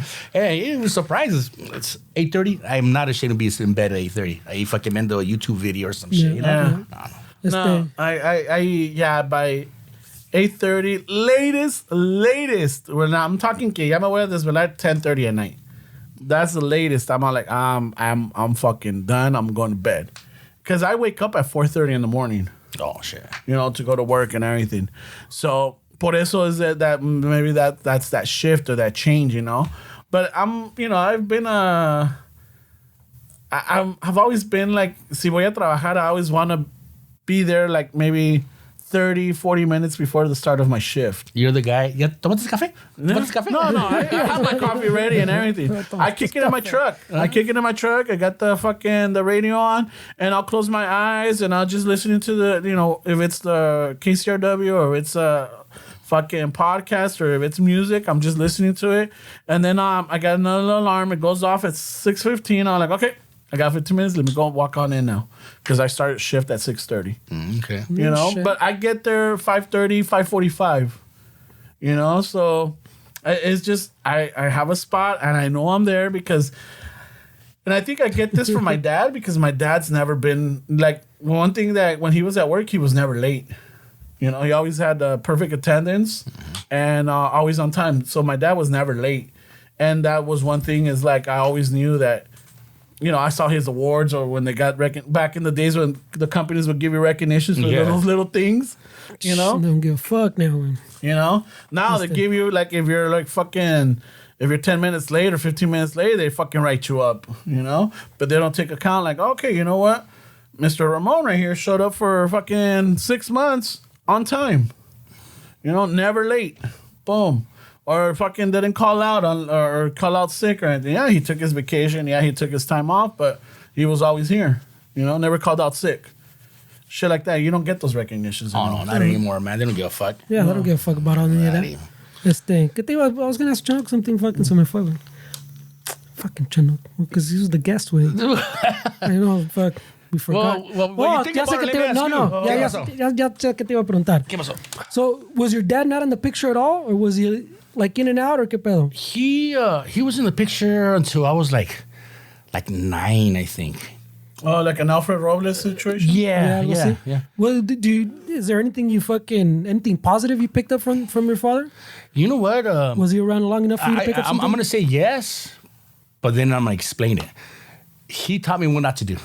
Okay. You know what I mean? Well, I mean, that when it's so bad, you're like, I know that can't be right. So it taught me the difference, you know? Yeah. So if I picked up anything, it's probably that. You know, he didn't How not to do it. He didn't have good work habits like your dad, or you know, he sold drugs on First Street and Evergreen right there. You know, and there's a bunch of bars right there, the Texas Club, the Weedy, Los Dos Amigos, right there on by Evergreen. Mm-hmm. Sold drugs there, and he wasn't a good influence in my life.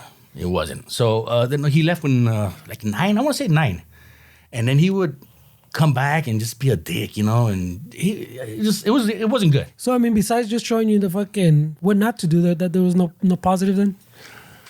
I mean, because that is a big positive too. I mean, because some people it takes a long time to figure out what not to do too. Not that you waste time on it. Oh, if you want to put a silver lining on it, then you know by being a dick, you show me what not to do. So he taught me that, and I would say a lot of it was how to think for myself because I couldn't, go to him. Hey, how do you do this? How do you do that? It forced you to figure shit out. But I think that affected me negatively because when I got older, that's all I did is try to figure shit out on my own. And then I was never like, hey, what do you think about this? And I go, I'll figure it out. I'll find a way. And I still do that to this day where I'm gonna figure it out. And like I was telling you earlier, when I applied to be a U.S. citizen, I didn't go to nobody for help. Like I'm gonna figure this out on my own.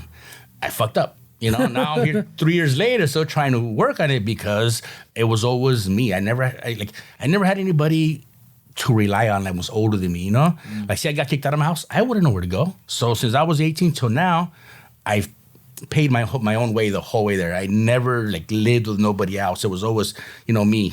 So I gotta carry a type of shit. Exactly. So that's why I say that when I'm by myself, me vale verga because it's just me. But when I'm with the family, it's a different kind of mentality there, So a different shit. So I want to say no, he did it. Was there like a moment where maybe just a small little thing where your dad would take you to go get ice cream or go get tacos or go get fucking candy or hey, vente mijo, let's he took you to your first ball game or something No ball game. Or soccer game. Ice cream, never. You know what he would like to do, but I think he did it because he liked going and he didn't want to be there by himself. He used to go up to Azusa Canyon. You go camping up there? Yeah. There used to be a campground called Follows Camp. And they ended up tearing it down because they opened up the dam and just washed it all away, fucked it all up. But when you go up there, go into Camp Williams, on your right side, you'll see just the remains of it, right? We used to go camping there, but I don't think he did it for us. I think he did it because he didn't want to be there by himself. And he wanted someone to make sandwiches for him, I think. You know what I mean? Okay. Bring me a beer. So I can say that was good for us, but those were not his intentions. It wasn't like, they're really going to like this. No, I don't think that's what it was. All right. He was a very selfish person. Okay. Yeah. Chet, do you know where he got that from? You know what? With time, I forgave him because, we're just talking, what happened to you to make you be that way? So my mom would tell me, the way he was raised, and he was a stepson to an abusive man, and this and that, and he was the one son that didn't belong to that dad, but he grew up with that dad, and so he was the redheaded stepchild, right? No lo trataron bien. No bastard child. So I can see that, I can. So I forgave him. I said I forgive you because you didn't know better, but it still sucked. Oh yeah, no, you know what I mean? It still sucked. But when you get older and there's nothing he can do to you anymore, then you learn to forgive because then it takes a weight off of me, helps me move forward better. Yeah. I think I remember you talking about when he passed away, how you didn't want to go, or you didn't want anything from him. Yeah. So what happened was my brother called me up. It was Father's Day weekend. My brother calls me up and he tells me, he goes, hey man, something's wrong with my dad. I go, fuck, what's new? He goes, no, I mean really. He goes, his speech is off. He's mumbling a lot. Something's wrong with him. And I told my wife, and my wife's really close to her parents, especially her dad. She tells me, let's go up there and check on him. I go, I'm not going to drive 800 miles, man. I don't even like to do it. She goes, well, you have to. And my wife made me do this, which I'm happy she did. So we jump in the car, we drive up there, and on the way up there, I'm driving, and I look at it, I go, if he's not sitting down on his fucking mattress in his underwear, my dad had long hair, he was Indian, with his hair all fucked up. I go, I'm going to be so mad at him. If he's sitting on the front porch with drinking a beer, I'm going to be fucking mad. We get there, I walk in, and I'm walking in the house, and the house is all fucked up. And I walk into his bedroom, and he's sitting there, the mattress, no sheets on it, in his boxers, and his hair's all fucked up, exactly the way I described it, Shit. And I'm like, hey, Dad, and he looks at me and doesn't recognize me. He's like, just sit down. And I'm like, you okay? And he couldn't communicate. I called the paramedics. They came by. They picked him up. They took him into the hospital, Presbyterian, awesome hospital within Socorro. They took care of him. He had the early stages of a cancer. He had a fever. He was dehydrated because all he was drinking was Coca-Cola or whatever. He was bad. So he was ready to go. That was just the beginning stages. So I got there in time to get him to a hospital so that he would pass away on a mattress, being taken care of, not dehydrated on the on the bed. Yeah. So, on the floor. Yeah. So you didn't show up to find him, in other words. Yeah. So because of my wife, I was able to show up on time to take care of him so that he wouldn't suffer. So he didn't suffer. Most of the time he was sedated because he was a big dude and he didn't like having the catheter y todo ese pedo and shit. And he would try taking it off, and they were just boss, keep him under. Shit. Yeah, el pinche. Is that when you forgave him, or you had already forgave him up? No. I forgave him after. Right there, I was too busy dealing with it. So it was during that time though, when he was in the hospital you're talking about? No.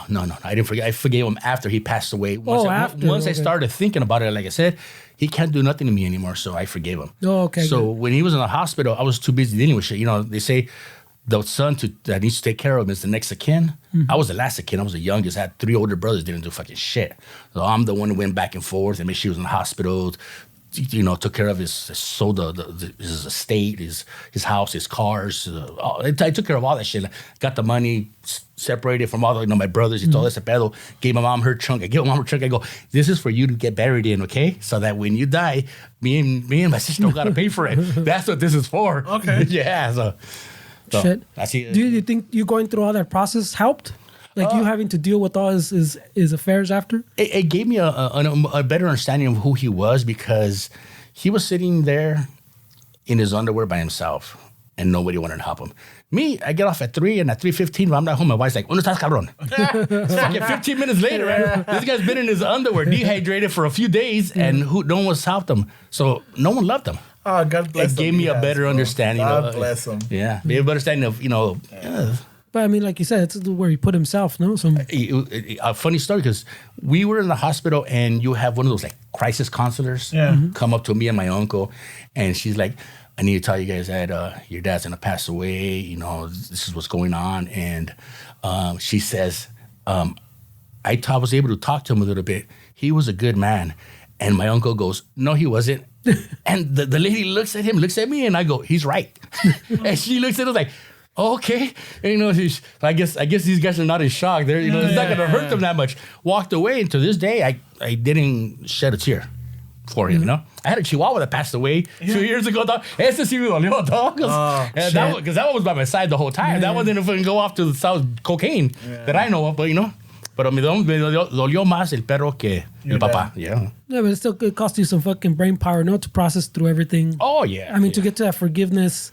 I mean, it's not just the shedding of the tears, is what I'm saying, that you go through, pues. I'm thinking one of these I'll be watching TV, there'll be a commercial that's going to remind me of it, and we're just going to break down and shit. What happened? I don't know what it is. No, I'm saying it doesn't necessarily have to be tears, Yeah, but the fact that it led you even to like forgive him after is part of it, I think. Yeah, I agree.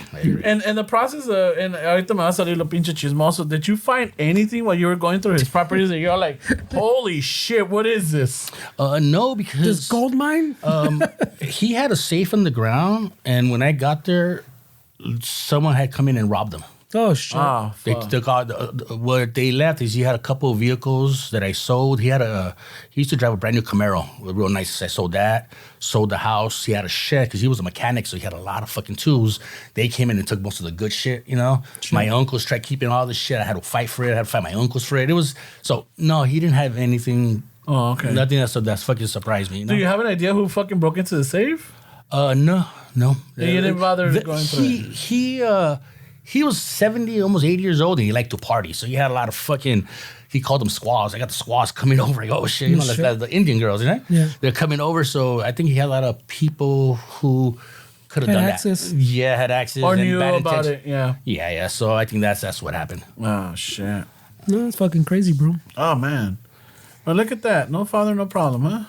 Now we need fucking Frankie in here. Tell us his sob story. But no, I mean, it's funny how we're shaped by, our parents, our environment, and us growing up. I mean, we're the, like earlier we were saying that, because we were saying that Esteban is, he just missed the cut for Gen X, right? Mm-hmm. Yeah. And the three of us are right here are all, what, Gen X and shit. But the way we grew up, because even Esteban had some of that, because we do talk about it, like, we didn't have cell phones. We had a curfew, but our curfew was not fucking... It was by either the light or, for me, it was a whistle. If I heard a fucking whistle, I'm like, oh, shit, that's my mom and my dad. I knew I had to be home, I gotta get back. Yeah. We had a little bit more liberties and everything. And, yeah, we kind of... Even though we were kids, somehow we survived. We fucking survived the fucking...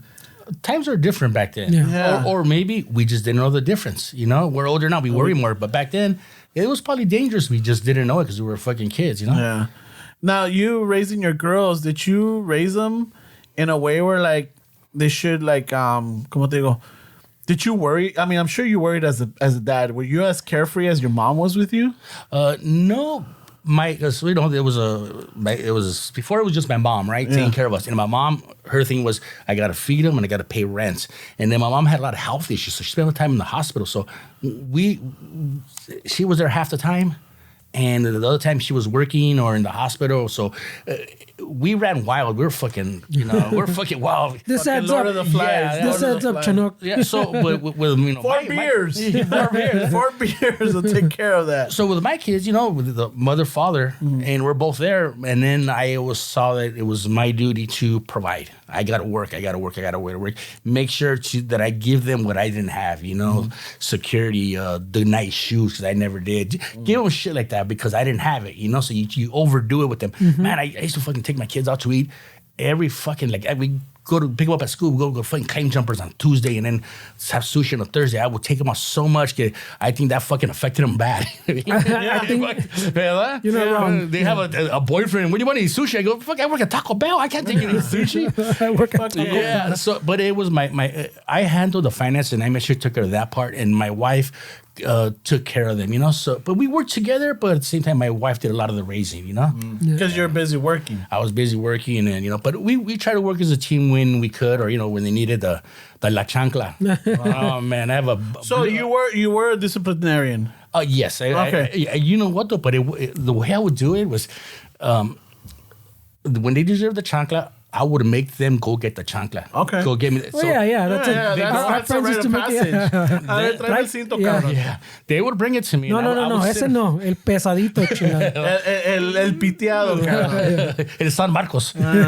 So I would make them bring me the chancla, and I would sit them down, and I go, you know why I'm doing this? And they would be, yeah, do you know what you did wrong? I would walk them through the whole steps, and then they would kind of like volunteer. They're like, I have to do this. Yes, Dad. So it'd be like, when you hit them, be like, fuck, I kind of asked for it. That's like an evolved, advanced version of what we got. Yeah. Did you give them this is gonna hurt me more than it's gonna hurt you? No, I don't want to lie to them. I don't want to do this. I really don't. But you leave me no choice. That's what I'm saying. It's an advanced. He's explaining that he doesn't want to.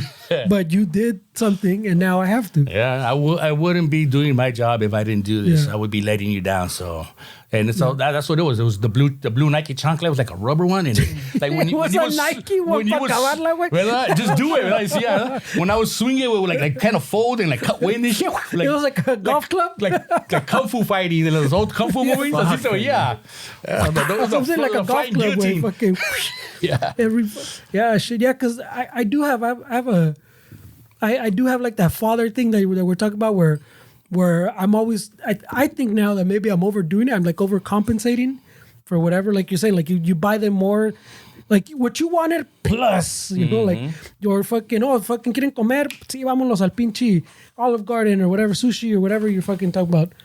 Oh, you want to fucking go try that fucking playground fucking que cuesta dinero instead of the free one down the street? Yeah, fuck yeah. And I think we do overdo it, way overcompensate, and I wonder about that a lot too, way. Pero you have older kids. I think we talked about it once. I think I was wrong for that. I think I should have made them maybe earn it, or but I was actually kind of doing it for myself because I wanted, you know, and I was using them as an excuse to go. Was it something a guilt factor that you weren't around, or not that you weren't around, but you? No, I was around plenty, and it wasn't that. It was just me compensating for not having when I was growing up, you know. Like shit, what was the name of the podcast we were on? A Big Mac or a Happy Meal? Because I didn't have a Happy Meal until I was like fucking 13 years old and shit. I was pretty old when I had a Happy Meal. Yeah, we talked about that once. That was like a luxury, pues. Cuando te iban al McDonald's, it was like once in a blue moon. Yeah, so you grew up and you're like, fucking my kid, you want McDonald's? Fuck yeah, bro. Let's go to fucking McDonald's. I got a nap for that. Hold on. We can go to McDonald's. Fuck yeah, bro. Or do you want them to bring it to you? I'll have someone bring it to your doorstep right now. Mira, pa que veas, cabrón. That's how we got it right here, way. Everybody respects this chancla. No, but yeah, we overcompensate. I don't know if it's necessarily a bad thing, but I do wonder about it a lot. I don't think it's a good thing. I think if I could go back and redo it, I would. But I'm saying make them earn it, or use it as like a reward for good grades and stuff. Because now they think that claim jumpers is normal, whatever. Is normal. You know what I mean? Yeah, but I'm saying like even if we go back with and we change it, and we try something else, I feel like in the end you're still gonna be like, oh, let me go back and try that a different way. Like, so every time I think there's going to be a lesson. So I at least maybe that's the way I try to explain it to myself. No, because I think we'll always fuck up, always want to go back and fix something. So in that sense, I think you fuck it up, but it's like nothing you can really do about it type of shit. But we're older now, and, you know, hindsight's 20/20. You know what you did wrong. You're never going to be perfect, but you can be better by doing it over, or just correcting those things that you think you did wrong. One thing I saw... Yeah, that makes sense. One thing that I saw, and I don't know if it was on Instagram or I was reading it on one of those fucking...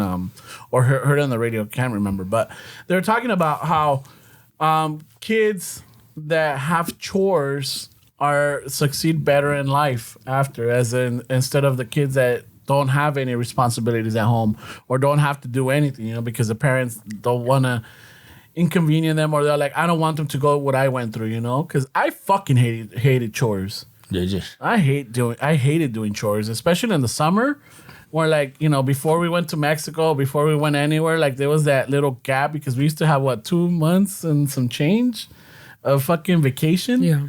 And, you know... Were your chores like the Mexican-style chores where you get up on Saturday and you hear the fucking Vicente Fernandez really loud and it smells like fucking fabuloso? Yeah. You're like, oh, voy a tener que limpiar. Well, for us, it was Pine Sol. Pine shit, ballers, bro. Yeah, no, it was Pine Sol. I don't think Fabuloso, you could get it. When I was growing up, I don't think you could get it over here, Fabuloso. No. I don't think you had that. You had Pine Sol. Yeah, but Fabuloso came over with the Corona Familiar. They came in a package, I think. Something like around the same time. It came around in the mid-90s, I think. Mid or late 90s, you know. By that time, I was already, you know, I was already a grown folk, you know. But I remember, like, you know, for me, the chores were like, hay que pintar la casa, or hay que cortar el zacate, or like this legitimate work. Like it was like fucking, you know, oh, we gotta go clean out the garage, or we gotta clean the side of the house, you know, shit like that. It's like, fuck, I hate it. And like, I couldn't enjoy. Maybe in the mornings I get to see fucking cartoons, or maybe sometimes The Price is Right. But then I'm like, hey, fucking apaga la tele, let's go do some chores. Let me ask you this. You might be able to answer your own question because you went through that and now you're an adult and you know better. Did it help you become a better employee? Yeah. You show up 15 minutes early, get a cafe? Yeah. You're that guy and you're a good employee, right? Yeah, no, that's where I was leading to, because I was hearing this or watching this where it says like kids that have chores or anything, when they grow up at a later stage in life or when they grow up later in life, they're more... It's better for them. They're more, ¿cómo se dice? What was that word? They're more productive. Yeah. They're more productive, as instead of like, you know, they don't have to do anything. Like they depend. And I'll use this as an example. I remember growing up in Boyle Heights, one of my neighbors, his grandma fucking pampered him. Like everything. Ay, mi niño. And he had all the cool toys, the cool bikes, the video games, everything, you know. So he didn't have to do chores. Everything was done for him. Fast forward to like maybe 3-4 years ago when I saw him, and this dude is, you know, we were talking, and I'm like, hey, sorry I'm late because, you know, I just had to get out of work or whatever. And he said it as a joke. He's like, what's that? I'm like, what's work? And like, and you know, this guy lives with his parents. He's got like 2 or 3 kids. Not, you know, lo dejaron. He's got nothing going on. I think he collects. I don't know what the deal is and everything, but it's just like he's got nothing going. And you look at it like, what the fuck? It's pretty fucking sad. Yeah. Frankie and I had talked about that the other day, where I got some primos that they're 30 years old. They still live with their parents. And I told Frankie, I go, maybe we're doing it wrong. We got to get up at 5 a.m. He doesn't. They still make them huevo con yema in the morning. Le lavan. I go, that's what I want to do. And then Frankie goes, you know what though? Last month you took off to Cancun on a 1-hour notice with your wife. He can't do that shit. You can. You got back from work and you said, let's go. He said, fueron. The next morning you were already there. He can't do that. Yeah. So does he have it better than us? I go, you have a point. You have a point, you know? Yeah. But it sounds kind of nice. It sounds kind of nice. I mean, again, in retrospect, it does. But then it's like, I don't know, dude. At some point, like, it's just like, it's kind of sad. Oh, yeah. It's kind of sad, you know? I agree, because when the parents pass away, ¿qué va a pasar con este muchacho? And he's going to inherit everything. Right? And I think the reason where I ran into him is his mom had passed. Oh, shit. You know? And then, like, and that's the thing. It's just like, holy shit. You know? And then I see him, and then, you know, just the jokes and everything. Like, the things that he was saying, I'm like, I don't know if this is funny or not, but... You know, what's work? And then there was another childhood friend right there, like, you know what, I gotta, and again, he would use it constantly. He's like, yeah, you know, I gotta leave right now because I got a team that we're doing fucking this job at night for whatever reason, and I have to go. But you know, my condolences and everything. Where are you going? He's like, work. What's that again? And like, so he likes Sinvergüenza, right? And it's just like, oh man, that's pretty. It's pretty sad, but I mean, yet again, there might be other stuff there that I don't know. Yeah. You know, that might have led to that. But también, it could be, you know, the upbringing. He got used to getting everything handed to him. Whatever he wanted, his parents worked hard and they overcompensated. Mm-hmm. You know? Like I was just trying to tell Fernando, I should have used going out to dinners and like that as a reward, you know, for something they accomplished, you know, as opposed to just giving it to them. Yeah. I mean, I'm like fucking little conflicted, but there is, what I do like is, I mean, I guess it counts as maybe chores or something, but no, but I like to teach my kids like to do their own things, pues. So like my daughter, desde que está chiquita, she was waking up before everybody. So I eventually, I taught her, she would wake up, make her own tea, make her own little toast con fucking mermelada, su own cereal, pues, fucking. So I had, like, for both of them, like, the lower shelves is where I put their stuff. I put their bowls, their cereal, their snacks that they can have, like, when they want type of shit, like their applesauce and stuff like that. Las galletas are, like, higher, but now they can reach them because they're bigger now. Pero I taught them that all their stuff is here, like the peanut butter and jelly. You want to make a sandwich? Look, here's the pan. Here's the peanut butter and jelly. If fucking they're struggling, fucking the chiquitos, when they're learning, you help them. Eventually start doing it by themselves, shit like that, you know? So I'm very much about teaching them how to do something. Mm-hmm. And not even like as a reward or for money or for a chore. And while you're at it, make that one too. Extra chunky. Pero tampoco, I don't fucking do that either, because then I don't want to like add to it. I want them to do it because they realize, oh, I want a sandwich. I'm gonna make it. Not so they go, oh shit. If he sees me making a sandwich, he's gonna want a sandwich to fuck. You know, like one of those. So I don't go, hey, uno pa mí también, cabrón. No, I teach them how to do it until they get it. Whatever it is, like she has a computer. She fucking, I can't do this. Fucking do that. I slowly fucking teach her over, and entonces ya no me pregunta. She's good. The boy fucking does his little things now too. So I like to teach them, not for like a chore, for money, or how do I do this, or how do I load the dishwasher. And you kind of, sometimes you have to like force them, but you teach them, no? Mm-hmm. Hope, or cuando pones tu traste, fucking quítale el desmadre type of shit. There's shit that's harder, but I don't do anything that that I call it a chore or do this and I'll pay you this. I think that's a good idea that you don't tell them to make you a sandwich. You know, Yeah. no, just make your sandwich, but you bite it. The dad tax. Yeah. And you're teaching them finances. Yeah, because they're like, look hey, at this whole sandwich. This is your paycheck right here. Okay, that's what the government takes out. And then this is a state. this Do you is have your insurance? medical. You want insurance? There you go. Before you get it, a little pedacito, ¿verdad? That's what you keep. Yeah. You know, that's what you keep. That I'm on board with. I'm on board with the tax. He's like, Dad, we're in Arizona. There is no state tax. All right, you're right. You have it back. Yeah, when it thinks chips, whatever, you definitely go, hey. We're incorporated in Arizona. You can't take that out. Dad, all what right. are you doing? What do you mean? I paid for these chips. Dad tax, you know. Yeah, there's a dad tax for sure. But yeah, definitely. I think the chores do make I think they're pretty essential because it kind of made a lot of us, you know, the people that we are. You know, and maybe now you don't do that because you don't want to put your kids to that burden, or también is like, I don't want to fucking deal with these kids, and fucking it's like pulling. That's a hard one too. Yeah, it's like hurting cats, you know, like hey, don't vas tú, hey, no, you got, you know, but at the end, it's like you're making it easier for you, but are you making it easier for them? You know, you gotta. I think for me, it's like. I'm not saying beat the shit out of them or like fucking always constantly yelling or anything like that. But no, they have a responsibility. Hey, this is your responsibility. You want this time? You want TV time? You want tablet time? You want a fucking, you know, como dice Fernie, fucking expensive park time or this? Did you do your chores? No. Okay then. Sorry, we can't do it. But I want, you know the rules. This is what happens. You don't do the rules, you're not gonna get rewarded or compensated for not doing what you're supposed to do, you know. And it's just so that we can live in a place. We want to have the house clean, or we want to make sure that this gets done. Hey, everybody's got to do their part. You know, again, I'm not going to have you like say like, oh yeah, you got to fucking go in there and clean the chimney now. I mean, you're not going to do that to a kid, you know? Fucking, there's laws against that now. No, not yet. I know, right? Fucking. What the government doesn't know, eh? Or like, hey, fucking, ya cambiaste el aceite de la pinche ranfla or what? Hey, fucking. I'm teaching them things, bro. Hey, fucking, no, fucking, I can't take you to fucking McDonald's, eh?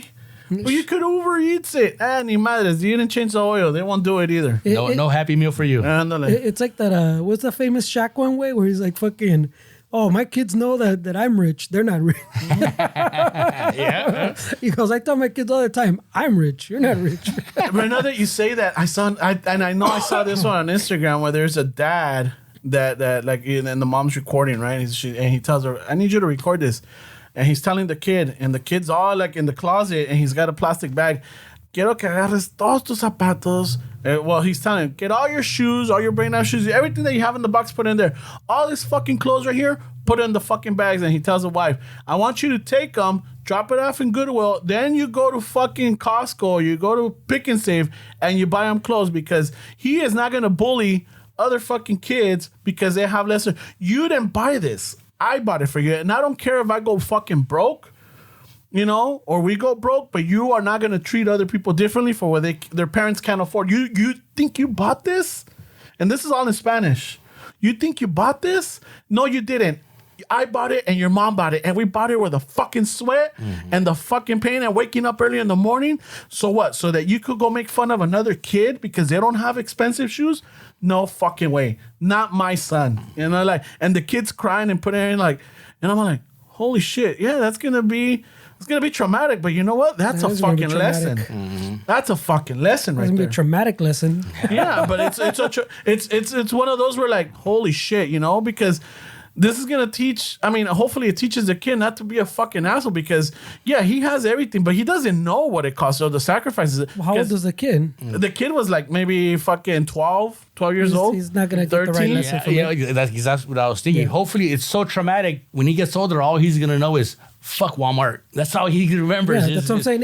He's not going to remember the lesson. He's going to remember fuck Walmart and fuck. You understand the lesson, but he's not going to get the right lesson. Hopefully. I mean, that's not how kids work. Hopefully he fucking, I'm not going to fucking bully shit or pick on people, because there are consequences to it. He didn't get a beat down. No, he didn't. But now he got brought down to the level for what he was clowning. And now he's going to know or realize that, like, holy shit, I don't buy this stuff. I think that the experience was too traumatic for him to get anything out of it. I think he probably that's what we're saying. He closed off. He just I don't think he learned from it. There's a reason too that he's a bully way. ¿Me entiendes? So if that's how you're, I mean, I could be completely wrong way porque it's parenting no se sabe way. At least there's little things that everybody does right, but fucking there's so many other things that work with some kids that don't work with others. It's a big gray area. Yeah, there's a lot of gray way. Pero that's probably not the only fucking traumatic experiences kids had with I guess quote parenting way. Okay, that's why he's the bully way.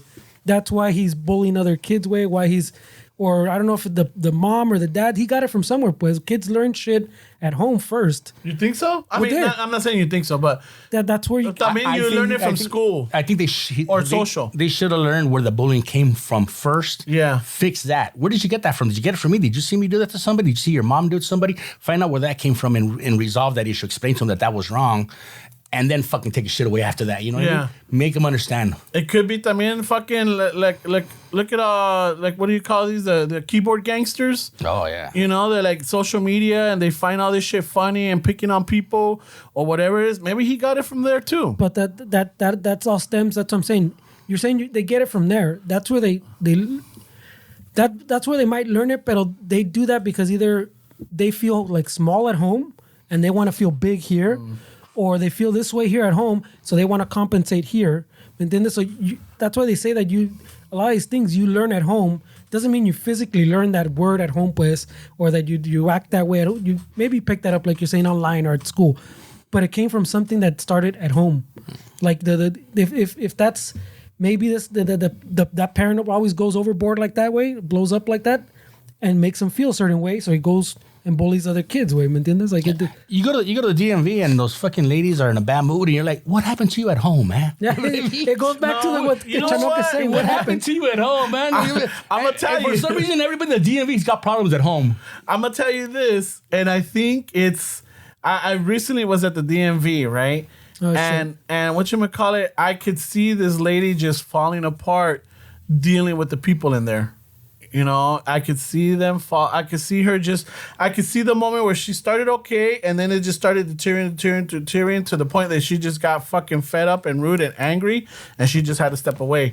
You know, there was this older man. I think he must have been fucking inebriated or something because he was just not. He didn't look like he was there. Again, technology is an impediment for a lot of people, especially the older generation. And a lot of the things in the DMV is that you have to fucking go to a screen and tap and put in information or whatever.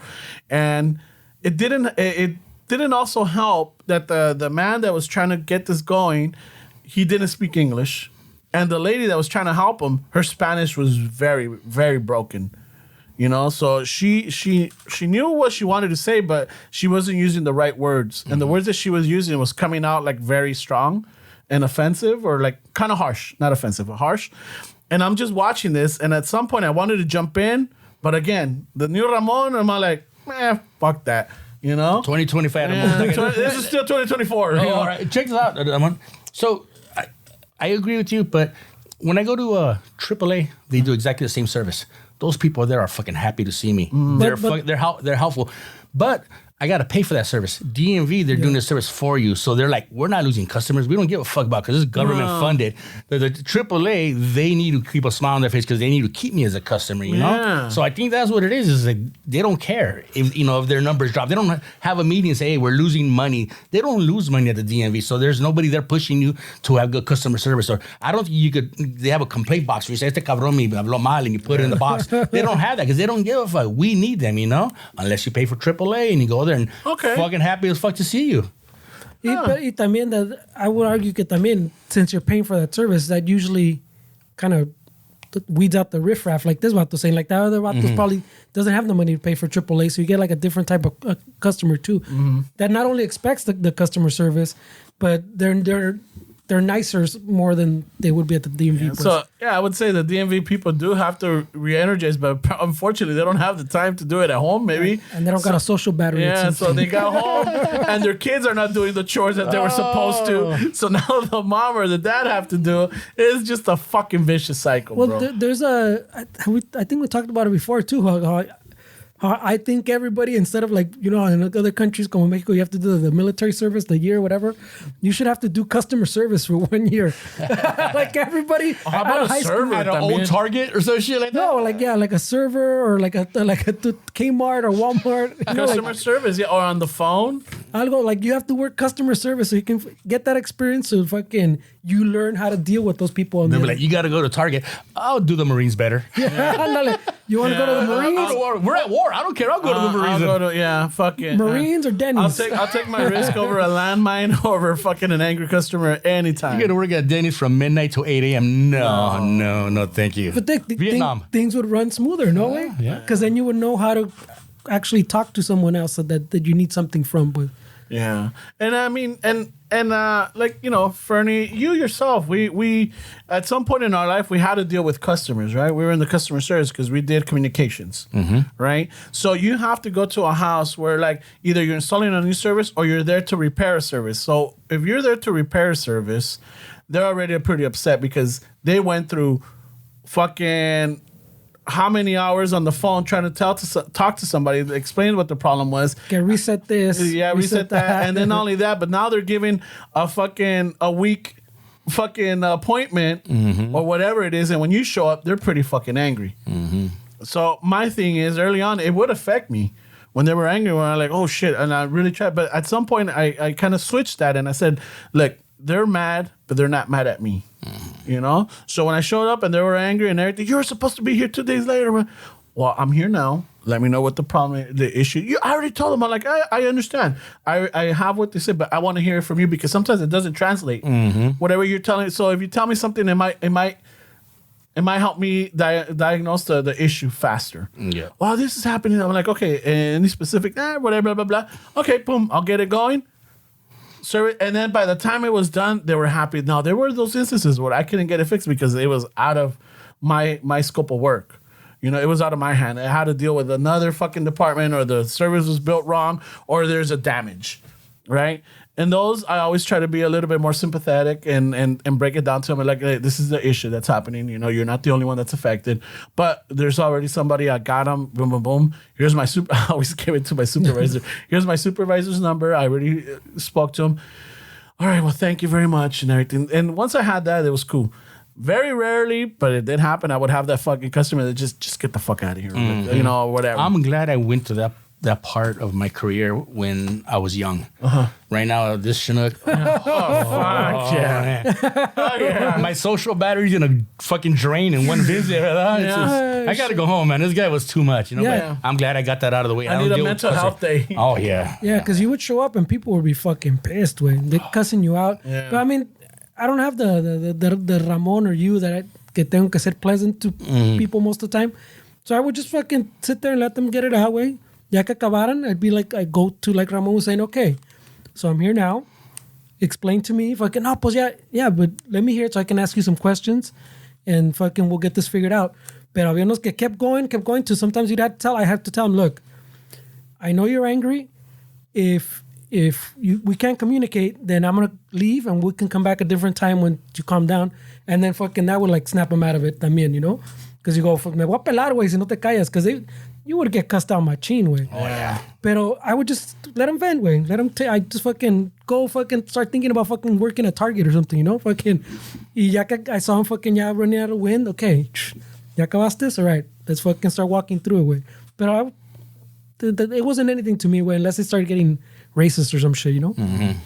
Yeah, but unless it started getting personal and fucking. It sometimes it did get draining though. Like, and not only that, but I was always like I always took care. Like I always went out of my. Well, I'm gonna retract this because then Fernie's gonna call me out on for the most part. Right? There was a point where like I was a very, very caring technician, and then there was a period of time where like era el vale madre. You were a fucking. I was like fuck it, you know, like oh yeah, no, the next guy will come and fix it, and the next guy would be Fernie. I fucked Fernie over a couple of times. That's the way, you know, but I always went out of my way to help out the seniors or families that had like special needs members or family members, you know.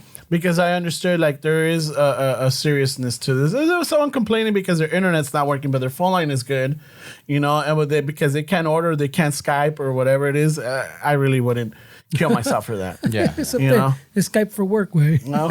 Well, no, back then it wasn't. Skype was. It was, fucking, but in our area, yeah, some people had a Skype because we worked in a very influential area. Yeah, you know, so they were using it for that. But it's like they're not gonna fucking get fired for because they're the bosses. Right there. Yeah, like to me, like my seniors, like he's saying, like the seniors también, pues son seniors, way. You wanna help the pinche viejitos.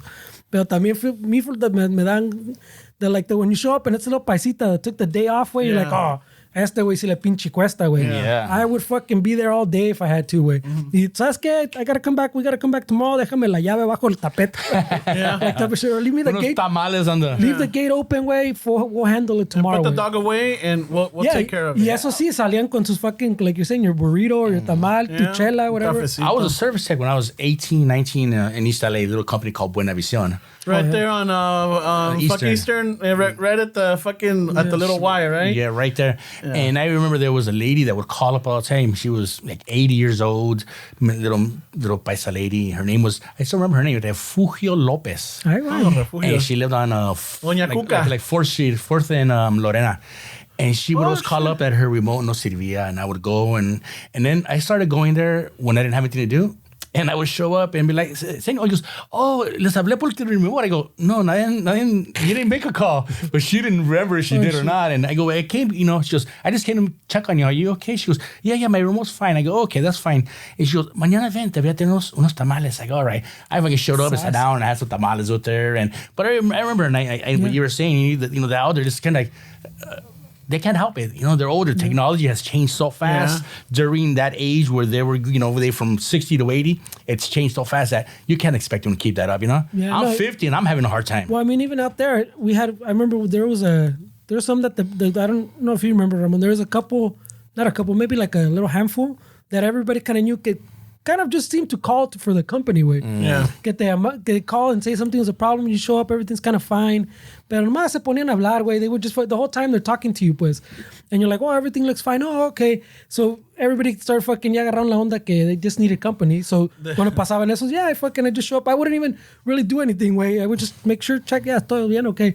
And just let them talk for fucking an hour and a half, güey. Like my allowed time or whatever it's on my thing. Yeah. Just let them, some one dude, and you'd hear good stories where like World War. I love them. Like World War veterans, and some vato used to be like those Gidget surfers with those big ass fucking boards and shit. And the longboard. And he brought out his fucking albums, way, like with the fucking old ass pictures. Like, I used to play bass for the Beatles, and then I got kicked out. Shit like that, way, like crazy shit. Oh, bro, I fucking with me and Ringo. Musician, yeah. I taught Ringo how to string a guitar, eh? I used to have one that was Ringo was a fucking drummer. Yeah. We used to have a customer, and like Fernie says, they not like the guy passed around, but they would call in, and this lady was notorious for her 411 or her the zero, dialing 0 to call the operator, right? Mm-hmm. And I think it's I don't even know if it still works or not. Those on landlines? I don't know. I don't have a landline. Yeah. I think it has to, no? Probably. But I remember she would call, and then the other technicians are like, oh, she's really nice, right? And, you just treat her good. So I would go, and yeah, sure enough, she was a World War II nurse. Oh, shit. She was and she lived up in the Palisades. And she had, her kids had moved out. Her grandkids ya no la visitaban and everything. And I would go, and yeah, she always had little pastries. And she always made coffee. Yeah. So you would come in, I'm like, okay, let's see, what is it, 411? I'm like, okay. So then I'll talk to the operator. Like, oh, this is, so-and-so technician. Just testing the line, making sure that the customers, having an issue, blah, blah, blah. We'll talk. And then, we'll chit-chat, and I'll ask her about her experiences. And fuck, dude, they were traumatic, but they were interesting, and they were like, and then not only that, but somehow when they're sharing these stories, they're like, you see the life come back to them. Yeah. Mm-hmm. Yeah. They're like, and they get so excited, and they're like, I'm not going to say they're jittery, but they're like, the endorphins are running so much that they can't stop moving. Mm-hmm. And I always love that. I always loved having my senior customers. Plus the stories are awesome. Fuck yeah. You don't have that happen nowadays. I used to drink at a bar called Mariscos Linda in East LA on Food for Less, 8th and Olympic, with by Cuatro Vientos. And I used to, there was next to a post office, and I used to, when I was like 21. And wait. Slip? A little slip? No. Because he said he started at 18 working at Buena Vista. So I see the connection there. So, and there used to be a guy who used to work at the post office. His name was Rambo. He was in the war, right? Vietnam and shit. And he was John Rambo? Yeah. Juan. Le llamaban Rambo. And he would come over. He'd go and do like 3 hours of work. And that was it. His back was bad, bad legs. He'd go there, sit down and drink.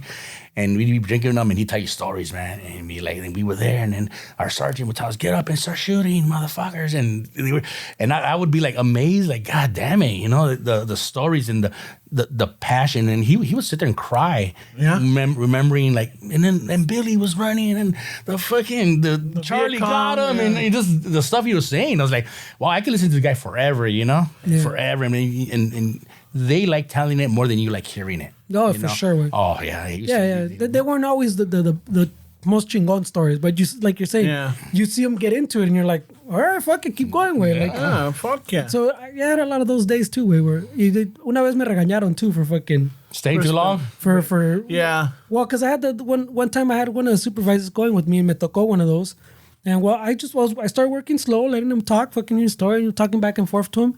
And when we go, hey, bro, you guys fucking too long. I know, pero pinche little señor, güey. You tell me que no te dio lástima.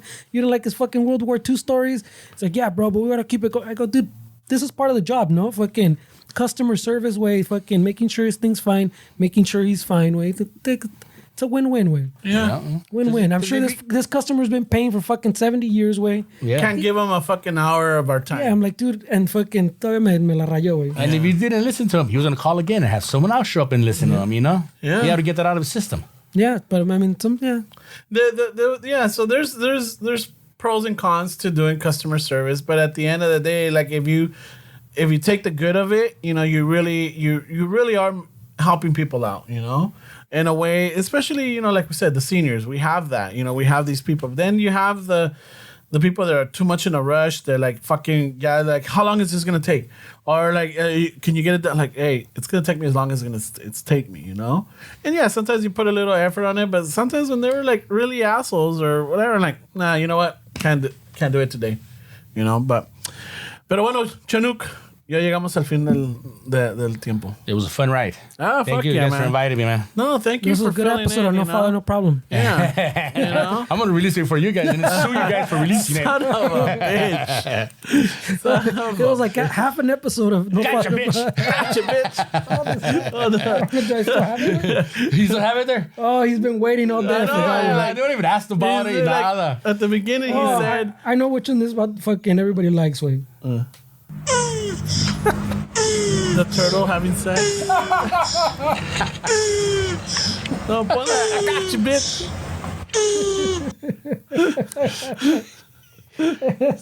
Gotcha, bitch. There you go. Thanks for the episode, guys. Oh, shit. Well, but Raza, thank you for everybody. 2 weeks off. I know that, I know Ceviche Joe told me that, like, we fucked up his rotation. I think he told you too. Mm-hmm. Yeah, like, what the fuck, hey, man? Like, fucked up my whole rotation. Like, hey, we need a break. Yeah. We were going through contract negotiations, and as you can see, we're still in the battle with Esteban. I was just bullshitting. And you know this, man. Let's do it. But hopefully everybody had a great time, a good Christmas, good New Year's. It's 2025. Fucking ya también ya se acaba. The official Christmas season is over with January 6th. For us, it's the 5th of tomorrow, but for you guys, it was yesterday. Dia de los Reyes Magos. So Mexicans celebrate from December 12th, because la Virgen de Guadalupe, to January 6th, which is Reyes Magos. So we do That's the Christmas Guadalupe. season. When do they do the rosca? When's that? That's tomorrow. That's tomorrow. All right. Well, 6. The 6th. All right. Yeah, the Guadalupe Reyes, though. So we finish with the Reyes Magos. Oh, a little baby inside the pond and shit. Fucking don't choke. I hope you're getting choked on it, Fuck, a little, there's some sucios and sucios out there that fucking eat babies all the time. Damn, bro. Stop following babies, he said. Yeah, I'm like, swallow it. I don't want to pay for this. No te hagas tonta, Y al que le haya tocado el niñito Jesús, hey, don't forget, Dia de la Candelaria, I think it's February 22nd. No, I don't know. Yeah, so if you get the baby, you gotta do tamales for the Candelaria, which is in February 22nd or the 24th. I think it's the 22nd. Supposed to be tamales, güey? Yeah, or whatever the cena is, pozole, tamales. Te toca la cena, no? Te toca la cena. You know, so that's where that's when you put the baby Jesus away. Oh, el nacimiento. El nacimiento, the little baby Jesus, el día de la Candelaria. That's when you put him away. You take off his little vestuario. You put little robe. Yeah, and you took baby Jesus away. Ahora, put talco, Yeah. they love talco. I got you, homie. You know, so He wanted sound effects, güey. yeah, there we go. So that's what the whole process. And like I maybe some listeners know, some don't, but that's the beauty of it. I like those traditions, you know? You know, when it starts, I always loved it from fucking December 12th, you know? Ah, yes. There you go. You know? Talk about your pan again, your rosca. La rosca, you know?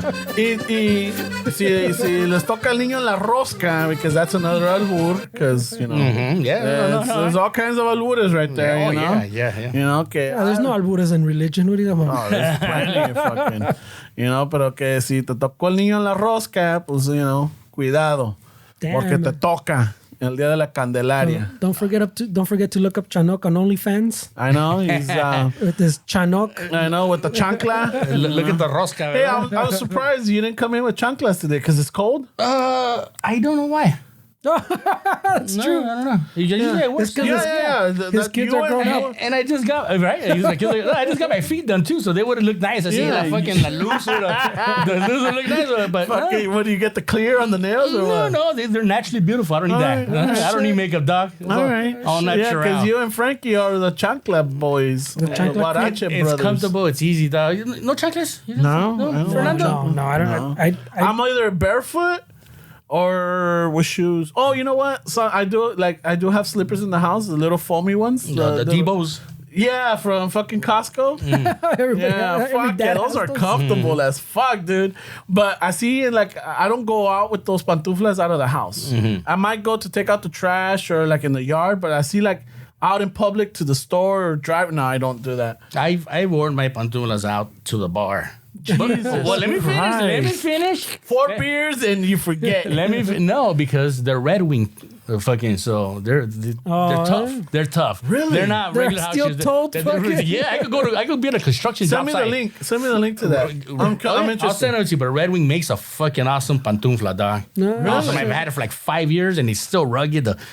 he resold them twice. And they're still shanked. I get them shine también, dog. They're buffed and everything. He's just breaking them in. It's just starting with Fuck yeah. Te lo mando. Oh yeah. Fuck, that would have been a fucking for awesome text everywhere. fucking Christmas gift.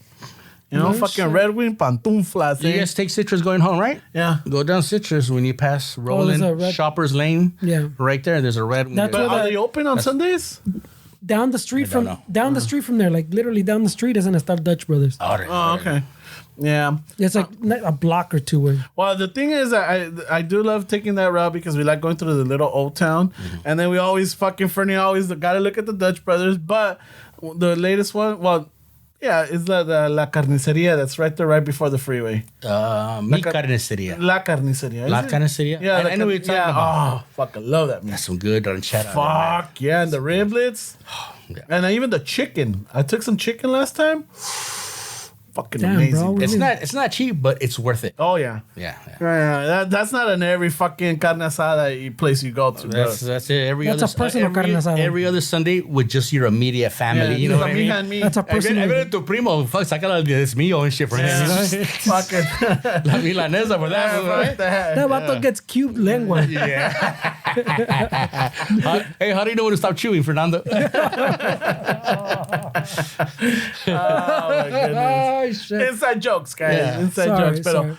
But again, thank you for everybody that came, and well, everybody's just listening. I know, Sorry. eh? I was thinking we had the camera, but como te digo, we don't have the laptop, so because Esteban, yeah, he's He's fighting for this negotiations. Yeah. Hey, you guys used to be a union. You No, I'm understand? still union. You still union. So you understand? But también, I'm all for it. If he starts to pick it, I might help him. I might be on there fucking. Shit, we might join in. Step on, right? We might join in too, you know? You're like, fuck the man. You're like, I'm the man. We're not management here. We're not management. Ramon's management. Ramon's management. Nah. I'm if anything, He's I'm middle a... management. Does that make me a scab?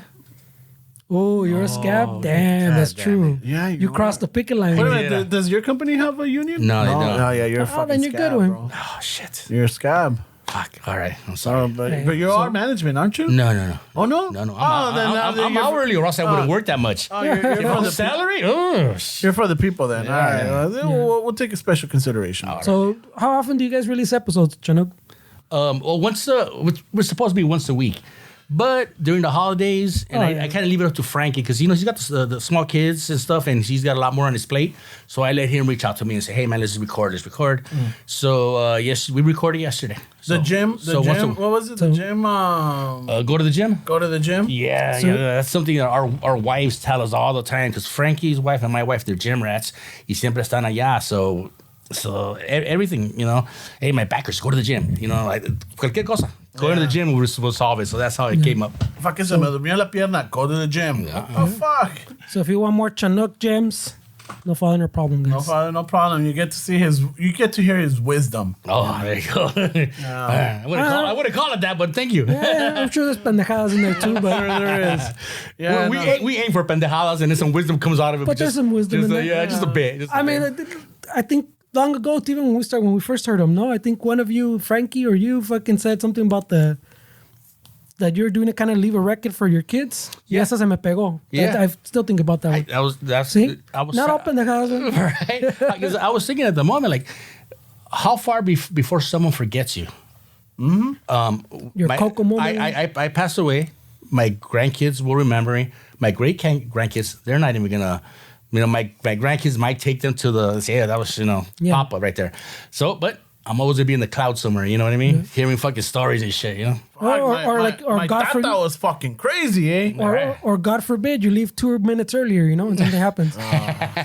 And find a hooker. No, but I'm saying, I'm saying that like as a real thing, pues like that you do leave those 2 minutes earlier, something happens. There's records of your stories or whatever. Oh yeah. Mm-hmm. So I still think about that one. So. Gracias. So you left a lasting impression on fucking Fernando. Right? And the Chonuc, pues. All right. And he has a good fucking Valenzuela story that you can go listen to his podcast for. Yes. Oh, shit. All right. Well, only because we're out of time and shit. But, okay, Raza. The third final. Thank you. Happy New Year. Fucking hope you hear us next week. A ver cómo sale todo. Hasta la próxima. And al ratos with that, eh? Ting, ting, ting, ting. ¿Por qué no tenemos rola? ¿Por qué no le subiste? Not the same one, is it?